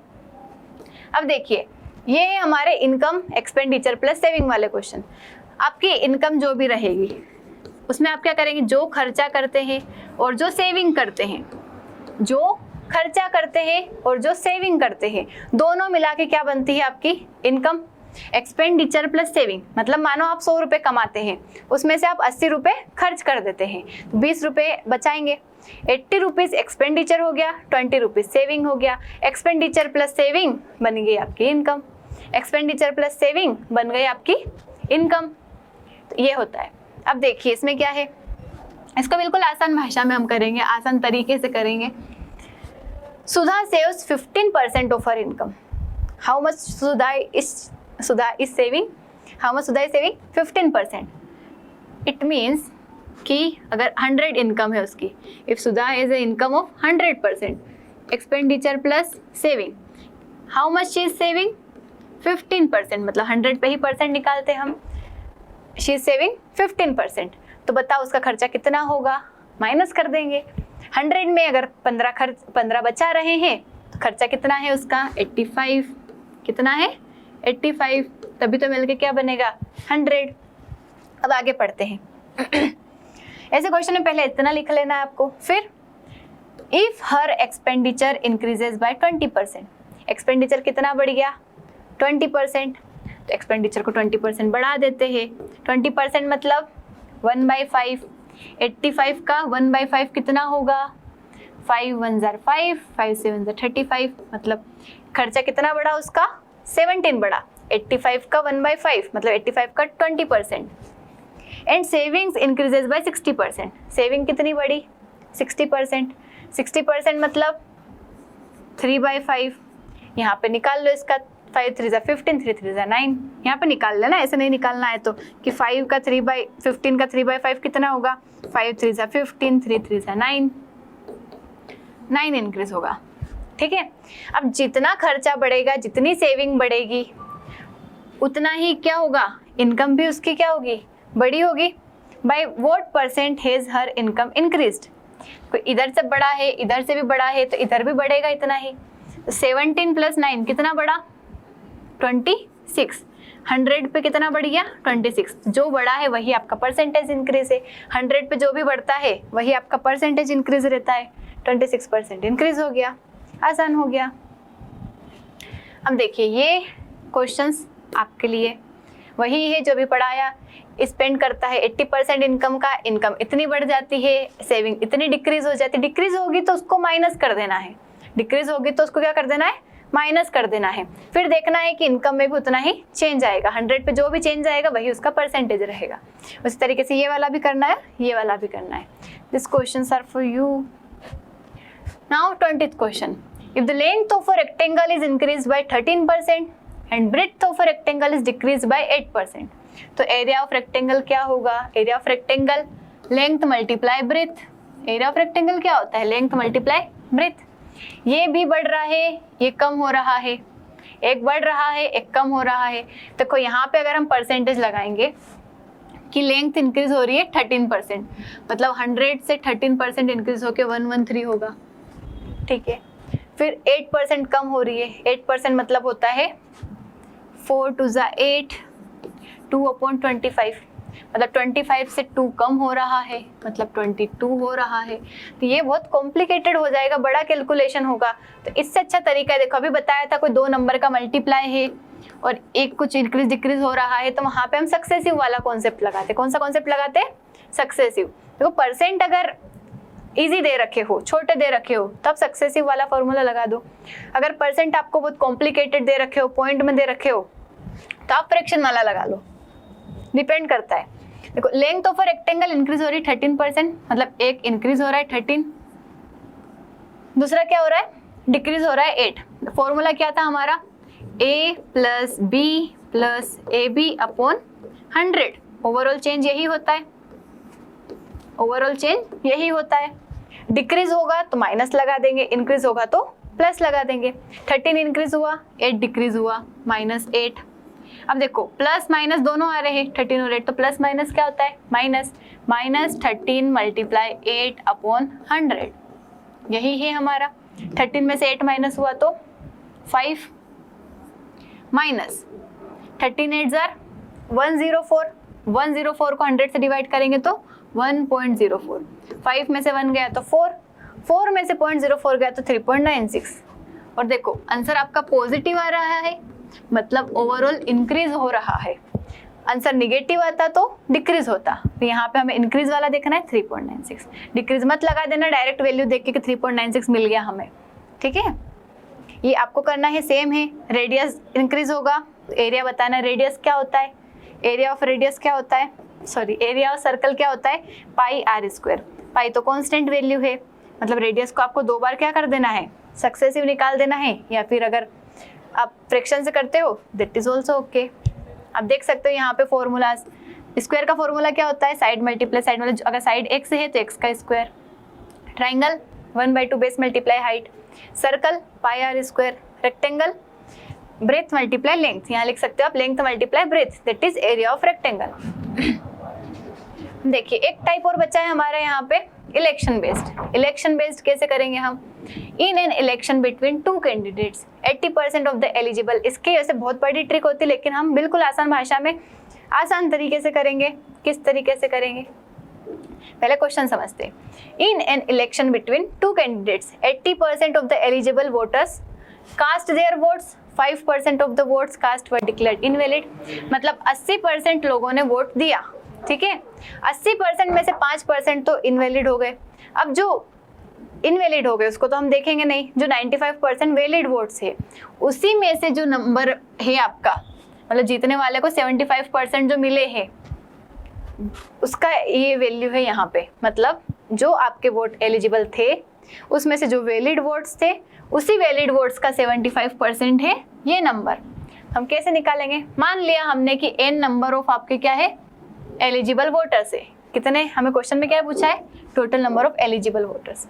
हमने मान लिया कि there are n numbers of eligible voters, n number है एलिजिबल वोटर्स का, इसमें से 80% of the voters cast their votes. n में से कितने लोगों ने वोट दिया? 80%। 80% मतलब 4/5, मतलब n के 4/5 ने वोट दिया है। उसके बाद 5% इनवैलिड है, 5% इनवैलिड है, मतलब 5% मतलब 1/20। 20 में से अगर एक इनवैलिड है तो वैलिड कितने होंगे? 20 में से 19, 20 में से 19 क्या होंगे? वैलिड वोट्स होंगे। तो ये वैलिड वोट्स हो गए। ये टोटल वोट्स कितने हैं एलिजिबल वोटर्स जिन्होंने दिए में से 19/20 क्या है? वैलिड है, वैलिड हो गए। अब क्या बोला है कि जो कैंडिडेट है उसको 75% मिले, एलिजिबल वोटर के वैलिड वोट्स का 75%, मतलब ये टोटल आपका एलिजिबल वोटर्स का वैलिड वोट्स हो गया। उसके बाद इसका 75%, 75% मतलब 3/4, इसका 3/4, 75% की वैल्यू ही क्या दे रखी है आपको? 10545। क्या दे रखी है? 10545। इसी की वैल्यू है 10545। आया समझ? अब हमें क्या करना है, जो डिवाइड में रहता है वो मल्टीप्लाई में चला जाता है, जो मल्टीप्लाई में रहता है वो डिवाइड में चला जाता है, हमारा आंसर आ जाता है। हमें n की वैल्यू निकालनी क्योंकि n is the eligible voters. ये रहा 4 से 4 तो पहले कैंसिल हो गया। 5 का 20 में मल्टीप्लाई करेंगे तो 100 को उधर पहुंचा देते हैं हम। 10545 मल्टीप्लाई 100। ये आपको इतना नहीं लिखना है, वहीं पे सोल्व कर लेना है क्योंकि हमारे पास इतना टाइम नहीं है कि हमें दिखाना है कि हमने कैसे कैसे सोल्व किया। 19 और 3 कहाँ आ जाएंगे? डिवाइड में आ जाएंगे। आपको ये भी यहाँ नहीं लिखना है, डायरेक्ट कैंसिल करना है 19 की टेबल से फिर 3 की टेबल से। 19 की टेबल याद हो तो अच्छी बात है। 19 5 से 95, 10 बचेगा, 19 5 से 95, 9 बचेगा, 19 5 से 95, 5 5 5। फिर इसको 3 से कैंसिल करेंगे, 3 1 जा 3, 2 बचेगा, 3 8 जा 24, 3 5 जा 15, 185 और 2 0। ऐसा आंसर है क्या कहीं? 185 and 2 zeros, that is answer. आपको क्या करना है, जो भी निकालना है उसको n माना, जो आते जा रहे हैं उसको लिखते जाना है, जो हटते जा रहे हैं उनको हटाते जाना है। इनवैलिड है तो उसको हटा दिया, वैलिड को लिख लिया, इतनों ने दिया तो इसको लिख लिया। तो उस तरीके से हमें लिखते जाना है। This question is for you, it is same as this question. देखिए फाइनली हमारा परसेंटेज खत्म। परसेंटेज क्या हो गया? खत्म हो गया। अब हम पढ़ेंगे ratio and proportion. Ratio and proportion, ratio का मतलब होता है किसी चीज को कंपेयर करना। Ratio means comparison. देखिए जैसे आप हो, आपका भाई है, ब्रदर, आपकी मम्मी आपको जब 1 रुपये देती है, भाई को 3 रुपये देती है, तो आपको जब 2 रुपये मिलेंगे इसको 6 रुपये मिलेंगे, आपको 3 रुपये मिलेंगे इसको 9 रुपये मिलेंगे। मतलब 3 का मल्टीप्लाई ऐसे ऐसे नंबर में मल्टीप्लाई, जो इसका मल्टीप्लाई इधर होगा उसी का इधर होगा। मतलब इसको 100 मिलेंगे तो इसको 300 मिलेंगे, ठीक है। तो ये क्या है, हम चाहे ये सारी चीजें एक ही के बराबर है ना, जब आप कैंसिल करोगे ये 1:3, 3 1 जा 3, 3 3 जा 9, 2 1 जा 2, 2 3 जा 6। ओवरऑल लास्ट में जो वैल्यू आ रही है यही आपका क्या है? रेशो है। मतलब पूरी वैल्यू ना लिखते हुए आप किस चीज में लिखते हैं? रेशो में लिखते हैं। हम कंपैरिजन बताते हैं कि अगर इसको 3 मिल रहा है तो इसको 1 मिल रहा है, ये रेशो है आपका, ठीक है। इसका प्रोपोर्शन क्या होता है कि कोई 2 रेशो अगर आपको दे रखे हैं, A:B और C:D, अगर ये प्रोपोर्शन में है, इसको हम 4 बिंदु से डिनोट करते हैं। मतलब ये जो रेशो है आपका ये इक्वल है इस रेशो के। प्रोपोर्शन मतलब कि दोनों इधर का रेशो इधर के रेशो के बराबर है। मानो इधर मैंने दे दिया 7/8 इक्वल, यहाँ दे दिया मैंने 49, तो यहाँ पे क्या आएगा? ऊपर 7 आना चाहिए, नीचे 8 आना चाहिए। 7 की टेबल में 49 कितनी बार आ रहा है? 7 टाइम्स। तो 8 की टेबल में 7 का मल्टीप्लाई कर दो 56, ये आ गया, ये आंसर आ जाएगा 7 7 जा 49, 7 8 जा 56, ये आंसर हो गया। इस तरीके से रेशियो और प्रोपोर्शन का कॉन्सेप्ट होता है। अभी देखिए यहाँ पे आपको प्रोपोर्शन दे रखा है, x की वैल्यू निकालना अभी हमने देखा इक्वल होता है, मतलब 21/60 इक्वल होगा 7/x के।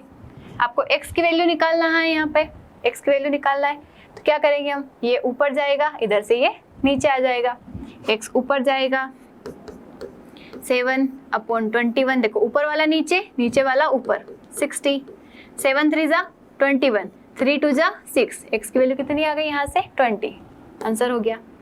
a/b equal 3/2, 5a + 2b 3a + 4b। आपको डायरेक्ट कुछ नहीं करना है, देखिए पहले देखना है कि बराबर दे रखा है या नहीं, मतलब अगर यहाँ पे जैसे स्क्वायर दे रखा होता तब हम वैल्यू नहीं लिखते इसकी, लेकिन ये अगर सिमेट्री में है, लीनियर इक्वेशन है, तो आप वैल्यू पुट कर सकते हैं। तो a की जगह 3 रखो, b की जगह 2 रखो, 5 3 जा 15 प्लस 2 2 जा 4 रेशो 3 5 जा 3 3 जा 9 प्लस 4 2 जा 8, 15 प्लस 4 19 रेशो 16 17, 19 रेशो 17, ये आंसर हो गया। इसके बाद a/b आपको 11/7 दे रखा है, b/c 5/19 दे रखा है, a b c का तीनों का कंबाइंड रेशो निकालना अभी सिखाया था मैंने किस तरीके से निकालते हैं। आपको a/b दे रखा है और b/c दे रखा है, तो 11/7 और 5/19, 5/19, इसका इधर मल्टीप्लाई, इसका इधर, इसका इधर, डायरेक्ट लिखो 11 5 55, 7 5 35, 19 7 जा 153 लिख देना है, देख लेना आपको, या फिर डायरेक्ट नहीं भी निकालना तो पहले चेक कर लो कि a और b का रेशो, डायरेक्ट ऑप्शन से देखना है आपको ऐसे क्वेश्चन को। a/b 11/7 कहाँ है, देखो 5 1 जा 5, 5 1 जा 5, 5 7 जा, देखो इधर तो 11 7 नहीं बन रहा, इधर तो आगे का ही छोटा हो गया, इधर 11 7 नहीं बन रहा, तो ऑटोमेटिकली आपका आंसर यही करेक्ट है। देखो a b c की सैलरी का रेशो दे रखा है आपको, ऐसा अगर रेशो दिया रहे अपोन में 3/2 रेशो 6/5 रेशो 4/3, तो इस रेशो को हमें पहले नॉर्मल मतलब फ्रैक्शन से हटा के होल नंबर में कैसे कन्वर्ट करना है, इसका सिंपल सा तरीका, इन दोनों नंबर का इधर मल्टीप्लाई कर दो, इसको छोड़ दो, इसके नीचे वाला नंबर, इन दोनों का इधर मल्टीप्लाई करो, 5 3 जा 15, 15 3 जा 45 रेशो, इसको छोड़ दो, 3 2 जा 6, 6 6 जा 36, इसको नीचे वाले को छोड़ दो, 5 2 जा 10, 10 4 जा 40, ये तीनों का रेशो बन गया आपका। क्या पूछा इन्होंने अब आगे, the salary of a and b together is 40500, a और b, a b c, a और b की मिलके मतलब 45 प्लस 36 मिलके कितना होता है 81, 81 होता है। a और b की सैलरी मिलके कितनी है 40500, 40500, तो क्या पूछा है, What percentage is the salary of A more than that of C? A की सैलरी C से कितनी ज़्यादा है, देखो A की C से कितनी ज़्यादा है, 5 ज़्यादा है, 5 ज़्यादा है। 81 की यूनिट वैल्यू अगर ये है तो 5 यूनिट की वैल्यू क्या होगी, डिवाइड कर देते हैं, 81 का 500 टाइम होगा, तो 5 यूनिट का भी हम क्या कर देंगे 500 टाइम कर देंगे, मतलब 2500। कहाँ है 2500, एक मिनट, इस क्वेश्चन में आपसे वैल्यू पूछी ही नहीं है, डायरेक्ट आपसे क्या पूछा है, परसेंटेज पूछा है, तो परसेंटेज में आपको इतना ही सिर्फ आपको कंफ्यूज करने के लिए इतना सारा दे दिया था इन्होंने, आपको कंफ्यूज नहीं होना है, पूरा क्वेश्चन पढ़ना है, मेरे जैसे से डायरेक्ट बिना क्वेश्चन पढ़े नहीं करना है। 40 इन्होंने क्या पूछा है, हाउ मच मतलब by what percent is the salary of A more than that of C, A की सैलरी सी से कितनी ज़्यादा है, कितनी ज़्यादा है 5 ज़्यादा है, किससे सी से, जिससे कंपेयर कर रहे हो वो नीचे 5/40, 5 1 जा 5, 5 8 जा 41/8 क्या होता है 12.5%, ये आंसर हो गया। देखो अब ये प्रोपोर्शन वाले क्वेश्चन है आपके यहाँ, एक मिनट का ब्रेक लेते, पानी पी के आते।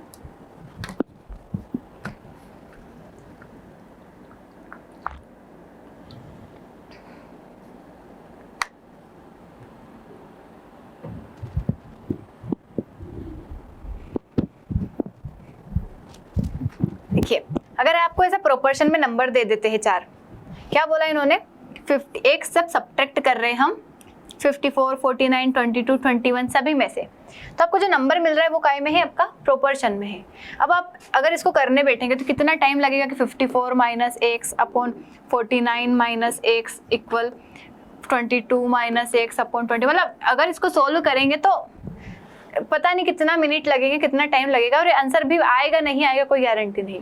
तो आपको इसको एक शॉर्ट ट्रिक से करना है। शॉर्ट ट्रिक क्या है आपकी, पहले चारों नंबर जो भी लिखे लाइन से, जैसे लिखे वैसे के वैसे लिख दो उनको, चाहे प्लस बोले माइनस बोले कुछ भी बोले। 54, 49, 22, 21, 49, 22 एंड 21 चारों नंबर लिख दिए।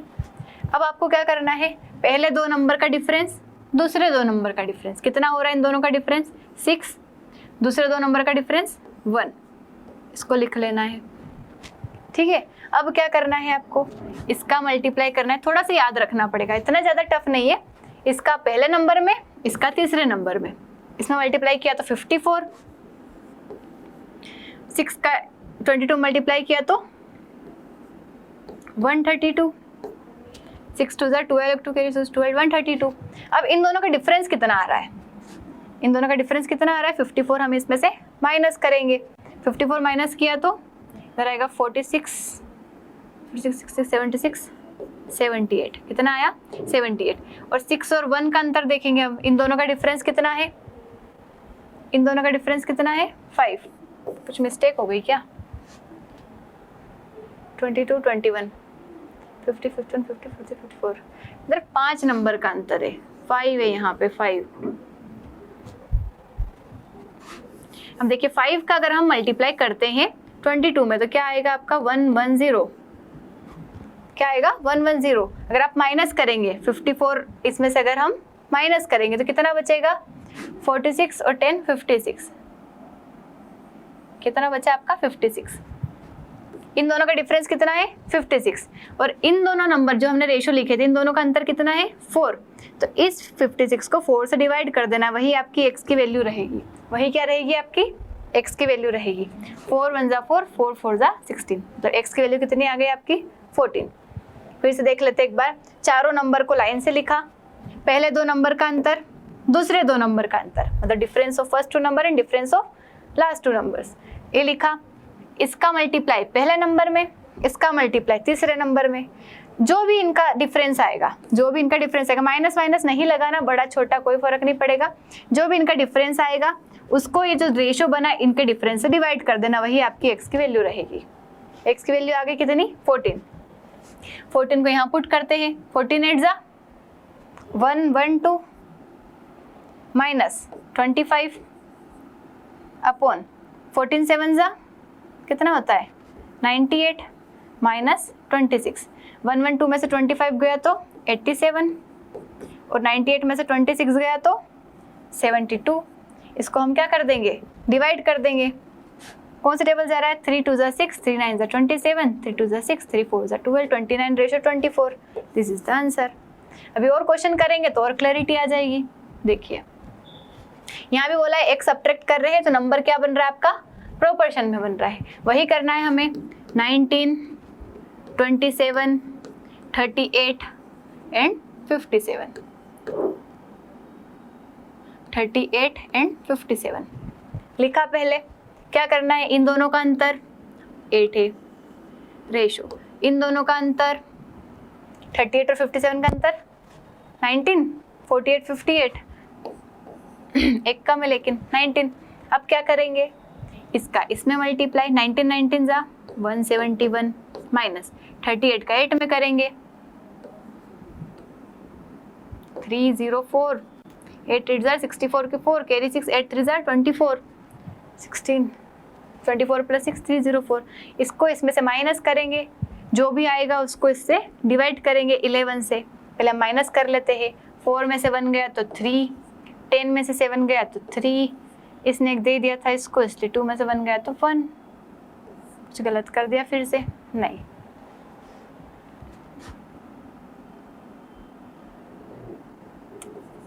थ्री 304 में से हम 171 को माइनस करें, 4 में से 1 गया 3, ठीक है। 133 अपॉन क्या आ रहा है हमारा 11, 133 नहीं आएगा, यहाँ पे कुछ फिर मिस्टेक हुई है। 19 27, 38, 57, ठीक है। 19 और 27 का अंतर 8 हो गया। 38 और 57 का अंतर 48, 48, 19 हो गया। 19, 19 ज़ार 171, ये भी सही है। एक मिनट 19, 19 ज़ा होता है 361। अभी स्क्वायर बोला था मैंने, याद करना है, मैं खुद भूल गई। 361, 19 का 99 ज़ा 171 होता है, वो ध्यान रह गया था। 19, 19 का स्क्वायर क्या होता है? 361। 361 में से 4 माइनस करेंगे तो कितना बचेगा? 4 माइनस कर देते हैं इसमें से। डायरेक्ट 61 में से 4 माइनस कर दो। 61 में से 4 माइनस किया तो 57। 57 अपॉन 11 किसकी वैल्यू आ गई आपकी? ये x की वैल्यू। अब इन्होंने क्या बोला? हमें 11x + 2 का आंसर निकालना है। 11x + 2 की वैल्यू निकालना है। तो 11x मतलब 11x की वैल्यू है 57 अपॉन 11 प्लस 2। 11 से 11 कैंसल, 57 + 2 59। ये क्या हो गया आपका आंसर? 59, 59, this is 59। आया समझ?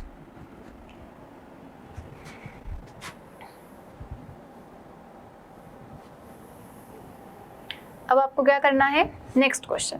Price of a bat and a ball are in the ratio 9:5। Bat और बॉल की प्राइस का रेशो कितना है? 9:5। Price of bat is rupees, देखो डायरेक्ट दे रखा है, बेट है बॉल है, इनकी प्राइस का रेशो आपको कितना दे रखा है? 9:5। 9:5। Price of bat is 380 more than price of ball. देखो बेट की प्राइस बॉल से कितनी ज्यादा है? 4 ज्यादा है ना। हम यहाँ पे यूनिट में खेलते हैं। 5 से कितना ज्यादा है? 9, 4 यूनिट ज्यादा है। लेकिन एक्चुअल में कितना ज्यादा है? 380 ज्यादा है। मतलब 4 की वैल्यू कितनी हो गई यहाँ पे? 380 हो गई। तो क्या पूछा है? Find the price of ball.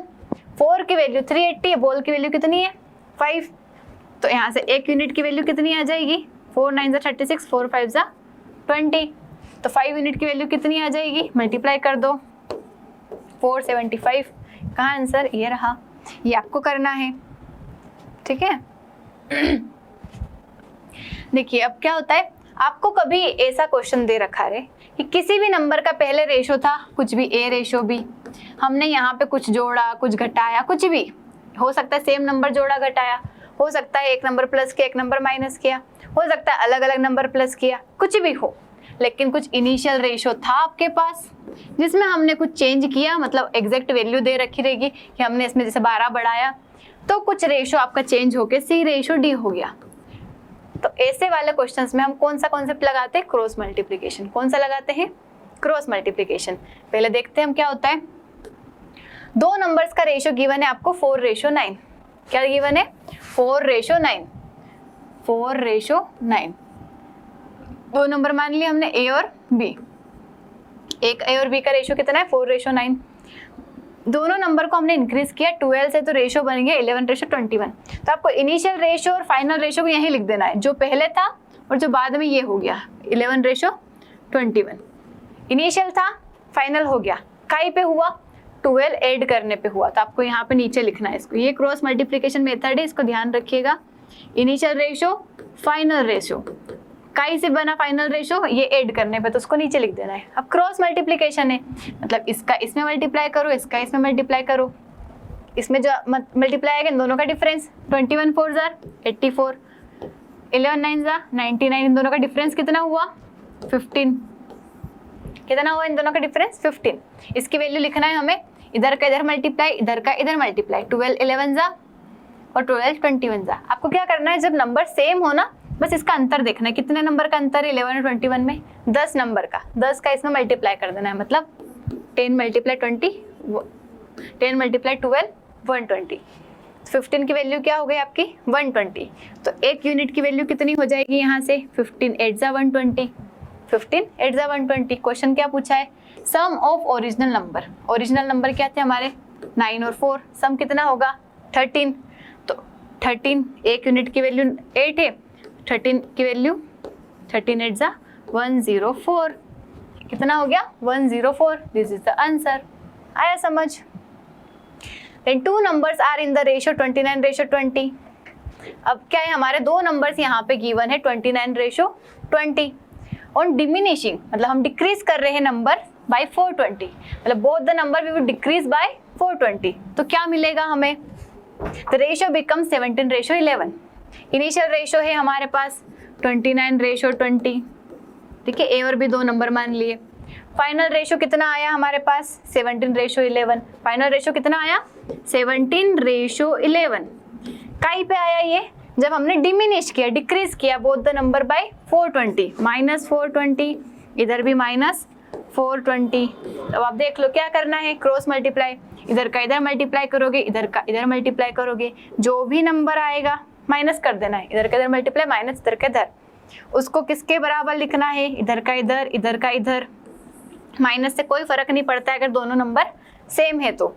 आपको लिखना है जो भी यूनिट वैल्यू आएगी उससे आपको आंसर निकाल देना। डिफरेंस बिटवीन नंबर पूछा है, मतलब 9 से मल्टीप्लाई कर देना उस नंबर को। सेम क्वेश्चन है, you have to solve this, क्योंकि हमें क्लास एक टाइम पे कंप्लीट करनी, वरना बहुत ज़्यादा एक्सटेंड हो जाएगी अगर मैं सारे क्वेश्चंस बहुत ज़्यादा डिटेल में सॉल्व करूँगी। और आप उसको साइज की ले, मतलब क्लास की लेंथ देख के देखना पसंद नहीं करेंगे, अरे ये तो बहुत बड़ी वीडियो है। हम कोशिश करेंगे थोड़ी छोटी रखें, तो जल्दी सॉल्व कीजिए। देखो, सम ऑफ x रुपीज़ का सम है, इसको हमने डिवाइड किया a, b और c में। काय में डिवाइड किया? a, b और c में। Such that the ratio of the share of a and b 6:7।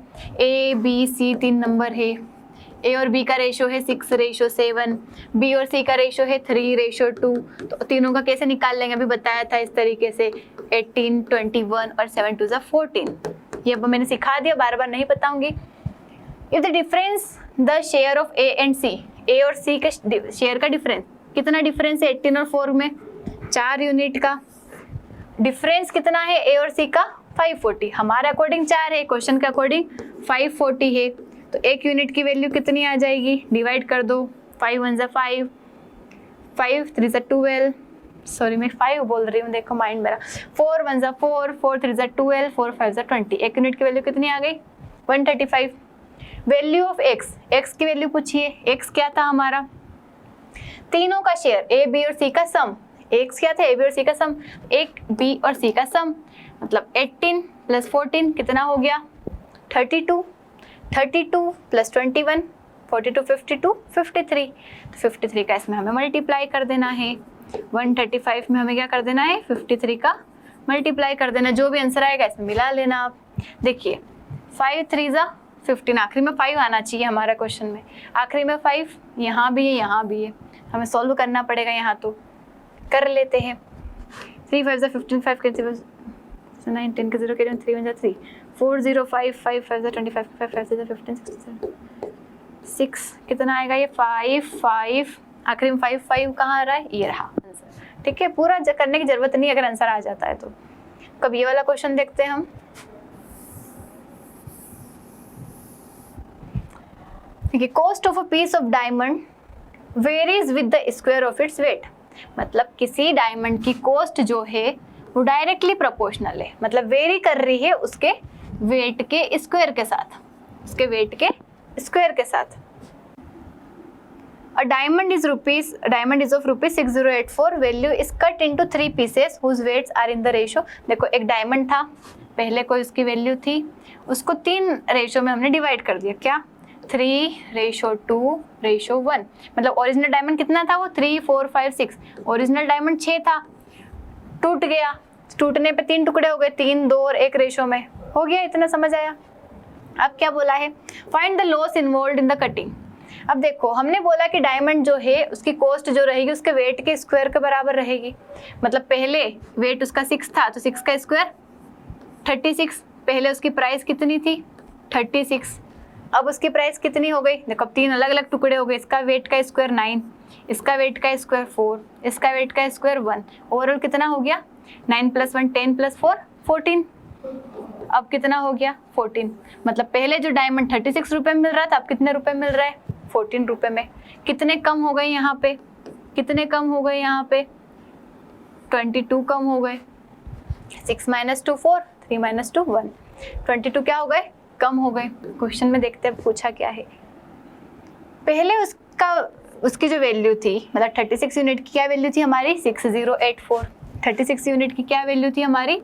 6084, जो कि find the loss involve in the cutting. Loss कितने का हो गया हमारा? 22 यूनिट का। तो 36 की वैल्यू ये है, 22 की आप निकाल सकते हैं। मतलब अगर आपको लिखा है यहाँ पे 6084, ये कितने यूनिट की? 36। तो 36 से डिवाइड करेंगे, 22 की निकालना है तो 22 से मल्टीप्लाई कर देंगे। इसको आप सोल्व कर लेना, आंसर आ जाएगा। 2 1 2 2 2 2 18 सा 18 की टेबल से काट देते हैं इसको। 18 3 54, 6 बचेगा। 18 3 54, 18 8 3, 38 का 11 मल्टीप्लाई, आखिरी में 8 आएगा। तो आंसर में 8 आ गया। फिर चेक कर लेते हैं। 11 8 88, कैरिंग 8, 11 3 33 और 8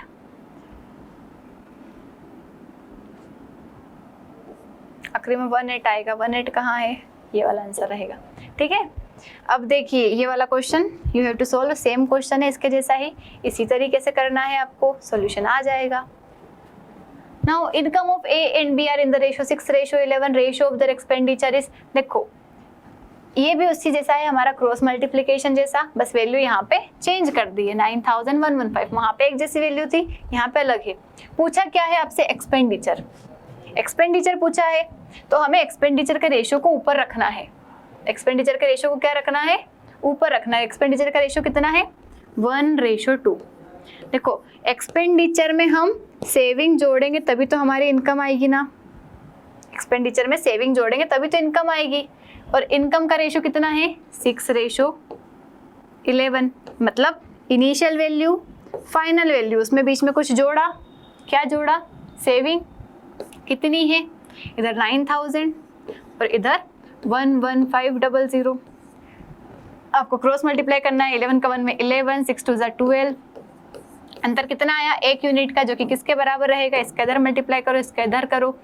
115 का इधर करेंगे तो 690 माइनस 11 9 990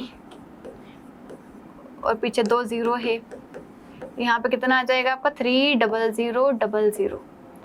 1 यूनिट की वैल्यू आ गई आपकी 30,000। पूछा क्या आपसे क्वेश्चन में? Expenditure of B. बी का एक्सपेंडिचर कितना है? देखो ए था इधर, बी का है 2 से मल्टीप्लाई कर देंगे, मतलब 60,000 हो जाएगा। 60,000 आंसर हो जाएगा। ठीक है, इजी। क्रॉस मल्टीप्लिकेशन कब लगेगा? जब इनिशियल वैल्यू हो, फाइनल वैल्यू हो और बीच में क्या हो? कुछ चेंज दिया हो। Questions, these are the questions for you. आपको सोल्व करना है सारे क्वेश्चंस, छोड़ना नहीं है कि स्लाइड आगे निकाल दी। आपको सोल्व करना है तभी आपकी प्रैक्टिस होगी, वरना मैं तो बताऊंगी तब आप सोल्व आसानी से कर लोगे। ना हमारा थर्ड टॉपिक है profit and loss and discount. Discount भी इसी में इंक्लूड है। अब देखिए प्रॉफिट क्या होता है, लॉस क्या होता है। सबसे पहले तो उससे पहले हम समझते, कोई भी सामान आपने खरीदा, दैट इज इट्स सीपी। उसी सामान को आपने बेचा, दैट इज एसपी। 100 रुपये में खरीदा था, 150 रुपये में बेच दिया। कितने रुपए का फायदा हुआ? 50 रुपीज़ का। 50 रुपीज़ का ये फायदा हुआ, यही क्या है आपका? प्रॉफिट। यही क्या है आपका? प्रॉफिट। 100 रुपीज़ में खरीदा था, 80 रुपीज़ में बेच दिया, 20 रुपीज़ कम दिया आपने, यही क्या है आपका? लॉस। 20 रुपये का क्या हो गया? घाटा हो गया, लॉस हो गया। प्रॉफिट हो गया, लॉस हो गया। अब हमें निकालना है प्रॉफिट परसेंट और लॉस परसेंट। परसेंट हमेशा इनिशियल वैल्यू पे निकाला जाता है, जिससे 100 में 50 बड़ा है। किस पे बड़ा है? 50 आपका 100 पे बड़ा है। जिस पे बढ़ता है वही हम अपॉन में लिखते हैं। मतलब 50 आपका इंक्रीज हुआ है कितने पे? 100 पे, मल्टीप्लाई 100, यही आपका क्या हो गया? 50% आपका प्रॉफिट। वैसे ही 20 कम हुआ कितने पे? 100 पे, मल्टीप्लाई 100, यही आपका क्या हो गया? लॉस हो गया। 20% का लॉस हो गया। ठीक है, तो इसका फॉर्मूला क्या होता है? प्रॉफिट अपॉन सीपी मल्टीप्लाई 100 या लॉस अपॉन सीपी मल्टीप्लाई 100। ये परसेंटेज निकालने का फॉर्मूला होता है। अब देखिए, if the CP of 850 article is equal to selling price of 595 article. अब कुछ नहीं करना है, सीपी 850 आर्टिकल की, मतलब CP of 850 article, CP multiply 850 equal है आपका एसपी ऑफ कितने आर्टिकल दिए हैं? 595, एसपी मल्टीप्लाई 595। तो अगर हम यहाँ पे रेशो निकाले सीपी और एसपी का, तो क्या हो जाएगा? सीपी अपॉन एसपी इक्वल हो जाएगा 590। देखो एसपी अपॉन में आ गया, ये 850 इधर अपॉन में चला जाएगा, इसको हम डिवाइड कर लेते कैसे, 17 5 ज़ा 85, 0, 17 3 ज़ा 51, 17 5 ज़ा 85, 5 7 ज़ा 35, 5 10 ज़ा 50, 7/10 आ गया। मतलब CP आपका 7 है, SP आपका 10 है। क्या पूछा है इसमें, प्रॉफिट या लॉस। क्या हो रहा है, खरीदा 7 रुपए में था, बेचा 10 रुपए में। कितने का प्रॉफिट हुआ, 3 का प्रॉफिट हुआ। कितने पे हुआ, बेस वैल्यू अपॉन में आती, 10 अपॉन में नहीं लिखना है, 7, 3/7 मतलब 42.84%। ये रहा आपका आंसर, ठीक है। कॉस्ट प्राइस आर्टिकल की दे रखी है 2800। कॉस्ट प्राइस आर्टिकल की कितनी दे रखी है आपको, 2800। Profit as a percentage of selling price. देखिए जनरली तो हम काय पे निकालते, प्रॉफिट परसेंट CP पे निकालते, लेकिन क्वेश्चन में अगर मेंशन है कि प्रॉफिट आपका काय पे है, सेलिंग प्राइस पे है, 20%।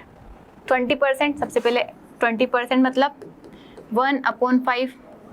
इसका मतलब है कुछ नहीं है इतना कठिन। जनरली अगर हम CP पे निकालते तो नीचे वाला नंबर CP होता है, यहाँ SP पे निकाल रहे तो नीचे वाला नंबर SP रहेगा। सेलिंग प्राइस पे प्रॉफिट कितना है आपका, 20%। मतलब सेलिंग प्राइस अगर 5 है तो 1 रुपए का क्या हो रहा है आपका, प्रॉफिट हो रहा है। बेचा आपने 5 पे, 1 रुपए का प्रॉफिट है इसमें, तो खरीदा कितने में होगा, CP क्या होगी इसकी, 4 रुपए ही होगी ना। तभी तो एक बढ़ा के 1 का प्रॉफिट हुआ और आपने 5 में बेच दिया, तो कितना हो गया ये, CP 4। पूछा क्या है, what is actual profit. Cost price article की दे रखी 2800, मतलब 4 यूनिट की वैल्यू दे रखी है आपको 2800। तो 1 यूनिट की वैल्यू कितनी आ जाएगी यहाँ से, 4 7 ज़ा 28, 00। 1 यूनिट की वैल्यू कितनी हो गई, 700। प्रॉफिट कितने यूनिट का हुआ, 1 यूनिट का, मतलब आंसर आ गया आपका 700। This questions are for you. Next पे चलते हैं। पर्सन ने एक चेयर बेची एट अ प्रॉफिट ऑफ 13%। एक पर्सन है, उसने एक चेयर बेची 13% के प्रॉफिट पे। अब क्या होता है, अगर वो उसमें इतने रुपए और बढ़ा देता, इतने रुपए और बढ़ा देता, तो उसका प्रॉफिट परसेंट इतना हो जाता। CP आर्टिकल की दे रखी है, तो X की वैल्यू आपको निकालना है। सिंपल सा क्वेश्चन है। X परसेंट क्या होगा आपका, 13% तो प्रॉफिट है ही सही, 13% तो प्रॉफिट है ही सही। साथ में अगर वो इतने रुपए और बेच देता, इतने रुपए और बढ़ा देता, तो हम एक काम करते हैं ना, सिर्फ इतने का प्रॉफिट परसेंटेज निकाल लेते हैं। प्रॉफिट परसेंटेज वैसे भी हमको CP पे निकालते हैं, CP हमारे पास गिवन है, तो इसका हम निकाल लेते हैं कि 607.50 डिवाइडेड बाय 3750 मल्टीप्लाई 100%। देखो 13% का प्रॉफिट तो पहले ही हो रहा था, उसको हटा दिया हमने। इतने पैसे और बढ़ा रहे हैं हम, तो जो बढ़े हुए पैसे हैं उसका प्रॉफिट निकाल लेते हैं हम। बस ज़्यादा का निकालने की जरूरत नहीं है सबका कि वापस से पूरा हटाएंगे फिर लगाएंगे। डायरेक्ट हमें इसका प्रॉफिट क्या करना है, निकाल देना है। प्रॉफिट वैसे भी हम CP पे निकालते हैं, इसको सॉल्व कर लेना है। पॉइंट हटाया, नीचे 2 0 लगाई, 2 0 से 1 0 कैंसिल, एक इधर की 0 कैंसिल कर देते हैं। ये 0 से भी 0 कैंसिल हो गया, 25 से कैंसिल कर दे, 25 1 25, 25 5 125, 25 2 50, 10 बचेगा, 25 4 100, 25 3 75, 15 1 15, कितना बचेगा, 9 बचेगा, 15 6 90, 3 बचेगा, 15 2 30।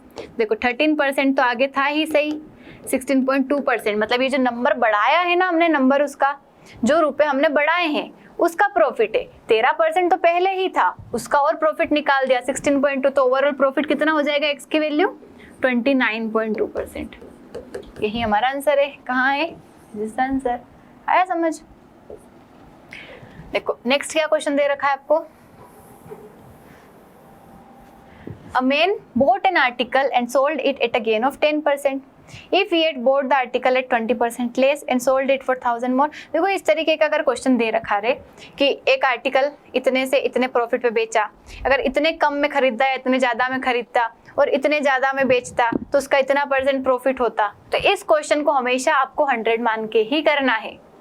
ध्यान रखना है क्वेश्चन का पैटर्न, ये टाइप है अलग, इसको आपको ध्यान रखना है कि यहाँ पे 100 मान के ही करना है आपको।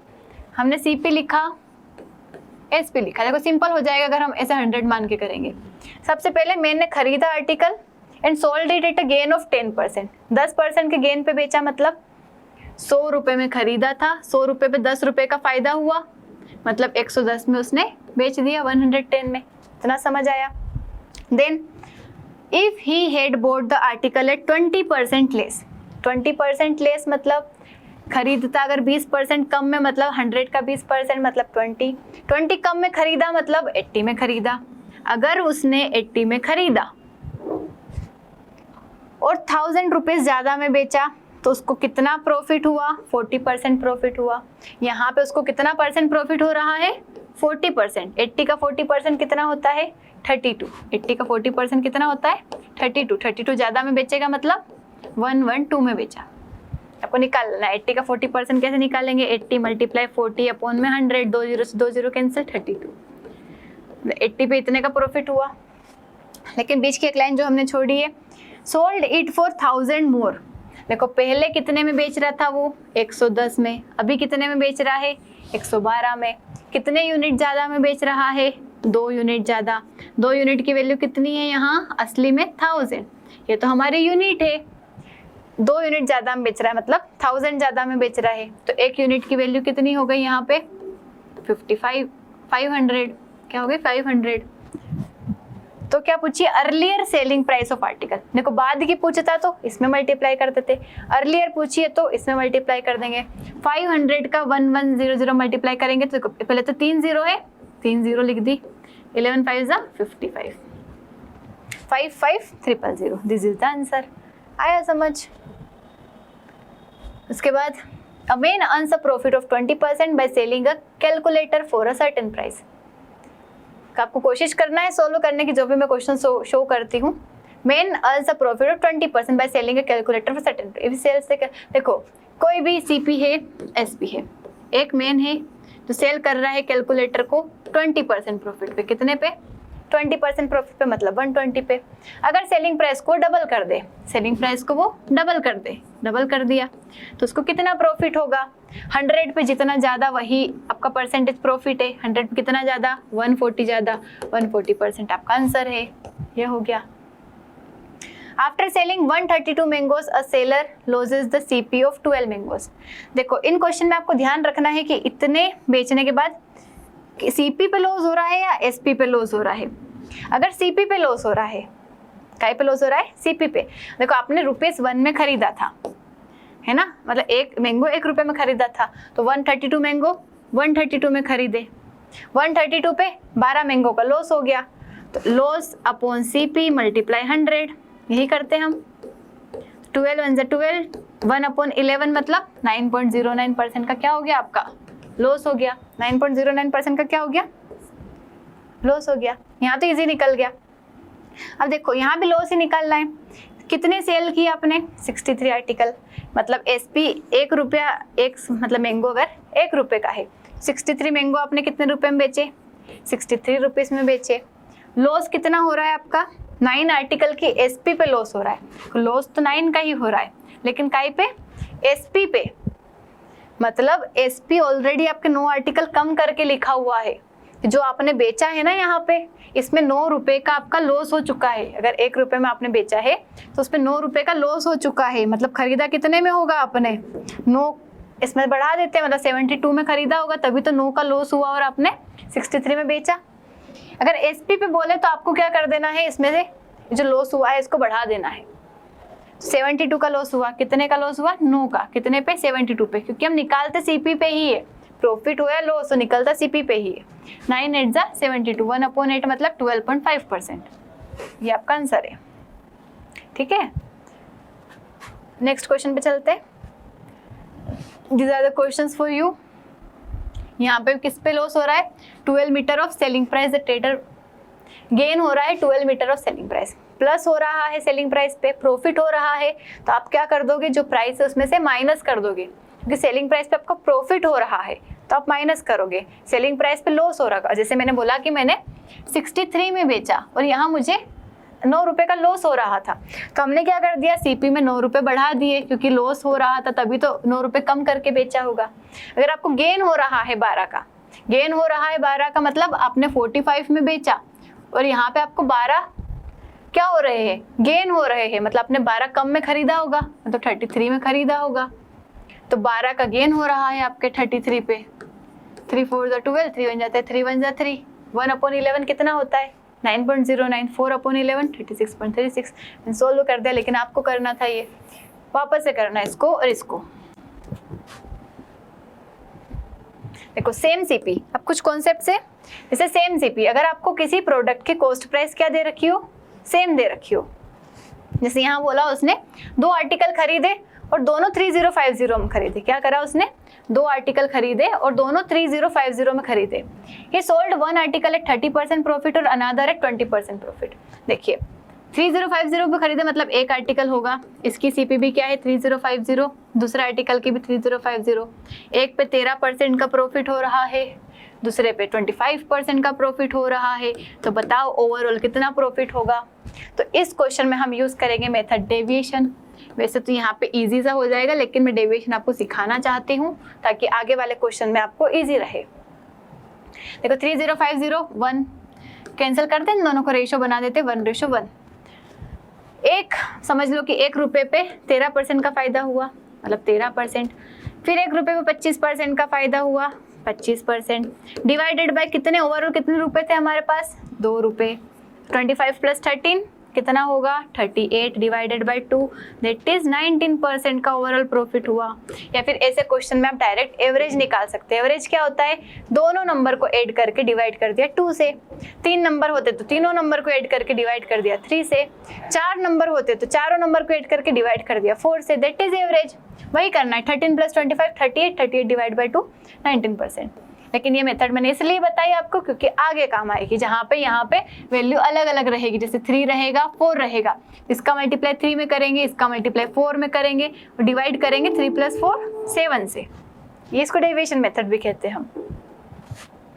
देखो डिफरेंट सीपी, ये आ गया सीपी डिफरेंट वाला, मतलब एक कंप्यूटर टेबल है और एक सेंटर टेबल है। कंप्यूटर टेबल को खरीदा 10,000 में, एक को खरीदा 5,000 में, रेशो ले लेते हैं 2:1। कंप्यूटर टेबल को बेचा 8% के प्रॉफिट पे, और देखो यहाँ पे इसको तो 8% के प्रॉफिट पे बेचा, लेकिन इसने क्या बोला है कि कितने % प्रॉफिट पे सेंटर टेबल को बेचे, इसको कितने पे बेचे कि उसको ओवरऑल 10% का गेन हो। क्या हो, ओवरऑल 10% का गेन हो, मतलब ओवरऑल आपको 10% चाहिए। तभी बताया था, इसका इसमें मल्टीप्लाई, इसको हमने मान लिया 1 से, ठीक है, 8 2 16% प्लस x का 1 में करा x% इक्वल अपोन में क्या करते हैं अपन 2 + 1 3 इक्वल 10%। अब देखो 3 उधर जाएगा तो 30 हो जाएगा, ये क्या हो जाएगा 30% हो जाएगा। 16 में से 30 में से 16 माइनस करेंगे तो x% इक्वल आ जाएगा आपका 14%। x% किसके इक्वल आ जाएगा 14%। इजी हो गया, देखो यही आपका आंसर है 14%। बट हमें इतना बड़ा नहीं करना है, हम करेंगे इसको शॉर्ट ट्रिक से। शॉर्ट ट्रिक क्या है वापस से बताते, देखिए आपको ओवरऑल परसेंट चाहिए 10%, ओवरऑल कितना परसेंट चाहिए 10%। यहाँ पे कितना परसेंट कम है 2% कम है, 2% कम है, कितने पे कम है 2 पे 2 कम है, 2 पे 2 कम है, मतलब ओवरऑल 4 कम है। तो इधर वाले में 10 में 4 बढ़ा देते हैं हम, इधर वाले के लिए क्या कर देते हैं 10 में हम 4 बढ़ा देते हैं इस एक के लिए, कितना हो जाएगा फिर से 14%, कितना हो जाएगा 14%। ये बढ़ गया। देखिए सेम एसपी हो, आपकी क्या दे रखी है यहाँ पे सेम एसपी, तो अब क्या होगा 2 आर्टिकल है, आपने कुछ रुपए में खरीदे हैं, एक को आपने 14% के लॉस पे बेचा, दूसरे को आपने 14% के प्रॉफिट पे बेचा। मतलब एक ए आर्टिकल है आपका, एक बी आर्टिकल है। देखिए 14% लॉस मतलब अगर आपकी सीपी मान लो 100 हुई तो आपने उस पर 14% लॉस मतलब 14 कम में बेचा। हम यही करते हैं ना 100 से 14% लॉस मतलब आपने ए आर्टिकल का 86% जो है बी आर्टिकल के 14% का प्रॉफिट है, मतलब बी आर्टिकल के 114% के बराबर है। ए आर्टिकल का 86% बी आर्टिकल के 114% के बराबर है। देखो सीपी क्या होता है, मतलब एसपी क्या होता है। जैसे मैंने बोला कि मैंने किसी प्रोडक्ट को 20% प्रॉफिट पे बेचा, मतलब मैंने सीपी के 120% पे बेचा। ये क्या होता है इसका मतलब सीपी के 120% पे बेचा, यही होता है। अगर मैंने बोला मैंने आर्टिकल को 40% प्रॉफिट पे बेचा, मतलब सीपी के 140% पे बेचा, सीपी के 140% पे बेचा। देखो ये हमारा रेशियो बनेगा A/B, किसके बराबर हो जाएगा 114/86। इसको हम सोल्व कर लेते हैं। 2 4 = 8, 2 3 = 6, 2 5 = 10, 2 7 = 14। ओवरऑल कितना हो रहा है प्लस करने पे 57 + 43। A + B कितना हो रहा है आपका 100, जबकि आपका टोटल कॉस्ट प्राइस कितना दे रखा है 624।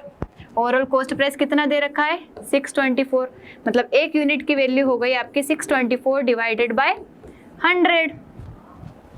Then difference between their cost price, difference कितना है दोनों में 57 और 43 का अंतर कितना है 14 का, मल्टीप्लाई कर लो 14। अब सोल्व कर लेना इसको, आपका आंसर आ जाएगा। ये क्वेश्चन आपको सोल्व करना है। देखिए, अनु bought some pens for 9500. He sold 40% pen at a loss of 12% and 1/3 of the remaining pens at a profit of 25%. देखो 40% पेन, अब यहाँ पे लिखा है 40% और बचे हुए का 1/3, तो 40% मतलब 2/5। आपको क्या करना है, ये 5 और ये 3 इन दोनों का रेशियो ले लेना है, मतलब एलसीएम ले लेना है। 5 और 3 का एलसीएम ले लिया हमने 15। मान लिया कि उसके पास कितने पेन थे 15 पेन थे। कितने पेन थे 15 पेन थे। अब उसने 40% पेन तो 12% के लॉस पे लिए। 15 का 40% कितना होगा 40% मतलब 2/5, 5 3 15, 6 पेन हो गए। अब बचे कितने 15 में से 6 चले गए तो 9 पेन। 9 का 1/3 कितना होगा 3 होगा। 15 हो गया, 15 में से 6 चले गए, 3 चले गए, कितने बचे 6 में 3 9 माइनस करेंगे तो 6। इसका अगर हम रेशियो भी ले लेते हैं 6 3 6, अगर इसका रेशियो भी ले लें हम तो 2:1:2 हो जाएगा। अब क्या बोला उसने कि 40% पेन 12% के लॉस पे, इसको 12% के लॉस पे, 1/3 pen at a profit of 25%, ये 25% के प्रॉफिट पे। अब उसने बोला है कि कितने परसेंट प्रॉफिट पे वो रिमेनिंग पेन्स को बेचे कि उसका ओवरऑल प्रॉफिट कितना हो 10%। इसको कितने परसेंट पे बेचे, मान लिया x%। वही करना है 12 2 = 24, लेकिन माइनस को नहीं भूलना है, plus 25 plus 2x divided by कितने हैं 2 + 2 4 + 1 5। 5 ये 5 उधर जाएगा तो मल्टीप्लाई में, देखो 5 डिवाइड में है, उधर जाएगा तो मल्टीप्लाई में, कितना बन गया ये 50%। अब क्या करेंगे 25 में से 24 गया 1 इधर हम माइनस करते, 50 में से 1 गया तो 49। 2x की वैल्यू हो गई हमारी 49, तो x की वैल्यू कितनी हो जाएगी 24.5%। 24.5%। देखो अगर प्रॉफिट लॉस के कोई सा भी कॉन्सेप्ट आते हैं तो हम इस तरीके से क्या करेंगे, उसको सॉल्व करेंगे। अब हम आगे की क्लास कल कंटिन्यू करेंगे जिसमें हम डिस्काउंट के बारे में पढ़ेंगे, उसके बाद आपका प्रोबेबिलिटी के बारे में पढ़ेंगे, और आगे वाले जो भी टॉपिक्स थे उनको हम नेक्स्ट क्लास में कवर करेंगे। वरना अगर अभी कवर करेंगे तो क्लास बहुत ज़्यादा लंबी हो जाएगी, हम इसको नेक्स्ट क्लास में कवर करेंगे, उसमें थोड़ा जल्दी करने की कोशिश करेंगे। ठीक है, मिलते हैं नेक्स्ट वीडियो में। आपको ये सारे क्वेश्चंस प्रैक्टिस करना है और इसका नोट्स बनाना है। जो भी कॉन्सेप्ट बताया है, शॉर्ट ट्रिक बताया है, उसको आपको नोट करना है, ताकि अगर ऐसा क्वेश्चन वापस आता है आपके एग्जाम में तो फटाफट सॉल्व हो सके। Thank you so much. जय हिंद।